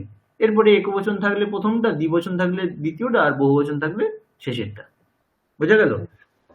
মানে ওই হঠাৎ করে একটা লাইন যখন প্র্যাকটিস করি, যে বাক্য পরিবর্তন করছি, বাক্য থেকে সংস্কৃতে করছি, বাংলা থেকে সংস্কৃতে, হুম তখনই ওই সমস্যাটা হয়, যে ওই একটাই তো করা আছে, এবার সেটা থেকে হঠাৎ করে করতে একটু সময় লেগে যাচ্ছে এটা। যে একটু অভ্যেস করতে হবে আর কি। হুম। ওকে, আচ্ছা, আর অন্যের আর কিছু? আমি আরেকটা বলবো, ওই বাচ্য পরিবর্তনে একটা তো ওই তিনটেই আছে, যে হুম। কর্মবাচ্য, আর একটা হচ্ছে কর্তৃবাচ্য, আর একটা ভাববাচ্য, আর একটা কি আজকে বললেন, ওটা তো আমি করিনি। এই 3টেই তো হয়েছে আমাদের। একটা কি বলেন, কঠিন মতো করা হয়েছিল ওইটা। এই কর্তৃবাচ্য, এই যেটা আপনি স্ক্রিনে দেখতে পাচ্ছেন কর্তৃবাচ্য, হুম। তার আমরা উদাহরণ দেখেছিলাম, এই হ্যাঁ সবগুলো প্র্যাকটিস করেছিলাম। হ্যাঁ হ্যাঁ, এটা তো ছিলাম তারপরে হচ্ছে কর্মবাচ্য, হ্যাঁ তারপরে কর্মবাচ্য করার পরে ভাববাচ্য আমরা হ্যাঁ অভ্যেস করেছিলাম। এরপরে আমি যেটা আপনাকে বললাম সেটা হচ্ছে এই যে অভ্যেস করেছিলাম, অভ্যেসের মধ্যে হুম দেখুন এগুলো সবই খুবই সোজা। ভক্তা ঈশ্বরম ভজতে ভক্তেন ঈশ্বরঃ ভজ্যতে, একদম হুম সোজা। কিন্তু আমি বললাম যে আমরা কিছু কঠিন অভ্যেস করেছিলাম। কঠিন অভ্যেস কোনগুলো? এই যে আমি দেখাচ্ছি মাঝে মধ্যে, এখানে এতক্ষণ সব সোজাই আছে। এরপরে এই যে তদ ইউষ্মদ অস্মদ, এইটা অভ্যাস করার পর হুম এতক্ষণ এর আগে আমরা যেগুলো করেছি সেগুলো দেখুন সবগুলো ক্রিয়াপদ যেগুলো আপনি পাচ্ছেন, হুম পুষ্যতে পূজ্যতে অব্যতে বন্দ্যতে প্রবিশ্যতে হন্যন্তে বঞ্চিতে গম্যতে, এগুলো সব কিন্তু প্রথম পুরুষের রূপ। হুম সেবাতে সেবেতে সেবন্তে, এই প্রথম 3টেই ব্যবহার হচ্ছে। কারণ কি, যে মিডিলে যে কর্ম সেটা আমার সব প্রথম পুরুষের কর্ম। প্রথম হুম পুরুষ বলে এখানে আমাদের ক্রিয়াপদটাও প্রথম পুরুষে হচ্ছে। কিন্তু হুম যখন মধ্যম পুরুষ বা উত্তম পুরুষ হবে সেগুলো একটু কঠিন। সেই জন্য আমরা এই তদ ইউষ্মদ অস্মদ করে নিয়েছিলাম, নিয়ে পরে এই অভ্যেস করেছিলাম এই যে এখানে আছে এই কঠিনগুলো। ও আচ্ছা আচ্ছা, ওই যে স তম সাহা মাম উপদিশতি। পশ্যতি, হ্যাঁ, হ্যাঁ সাহা মাম তেন পশ্যতি, এখানে সহ। মামটা হয়ে যাবে অহম। অহম হয়ে হ্যাঁ গেলে তখন তার ওখানে প্রথম পুরুষের রূপ হবে না, উত্তম পুরুষের রূপ না। হবে। তো এইগুলো হ্যাঁ একটু হ্যাঁ কঠিন, এইগুলো একটু খেয়াল করে করবেন, তাই বলেছিলাম। হ্যাঁ হ্যাঁ হ্যাঁ, বুঝতে পেরেছি। হুম, ওকে। আর অন্যের পরীক্ষা বিষয়ে?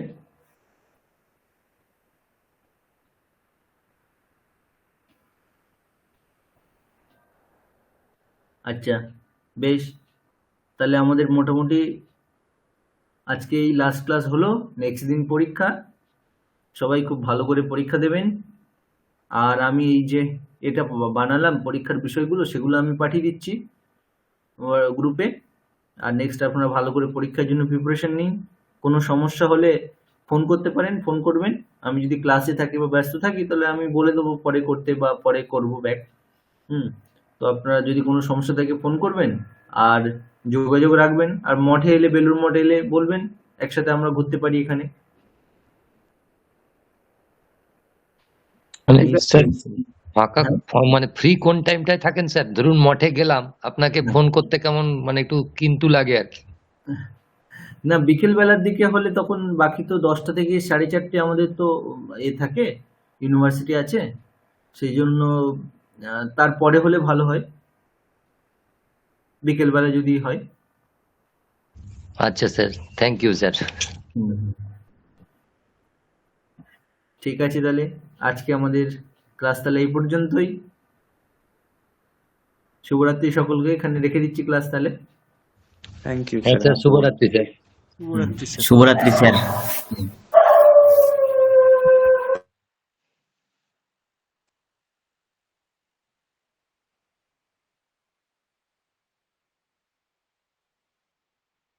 হুম।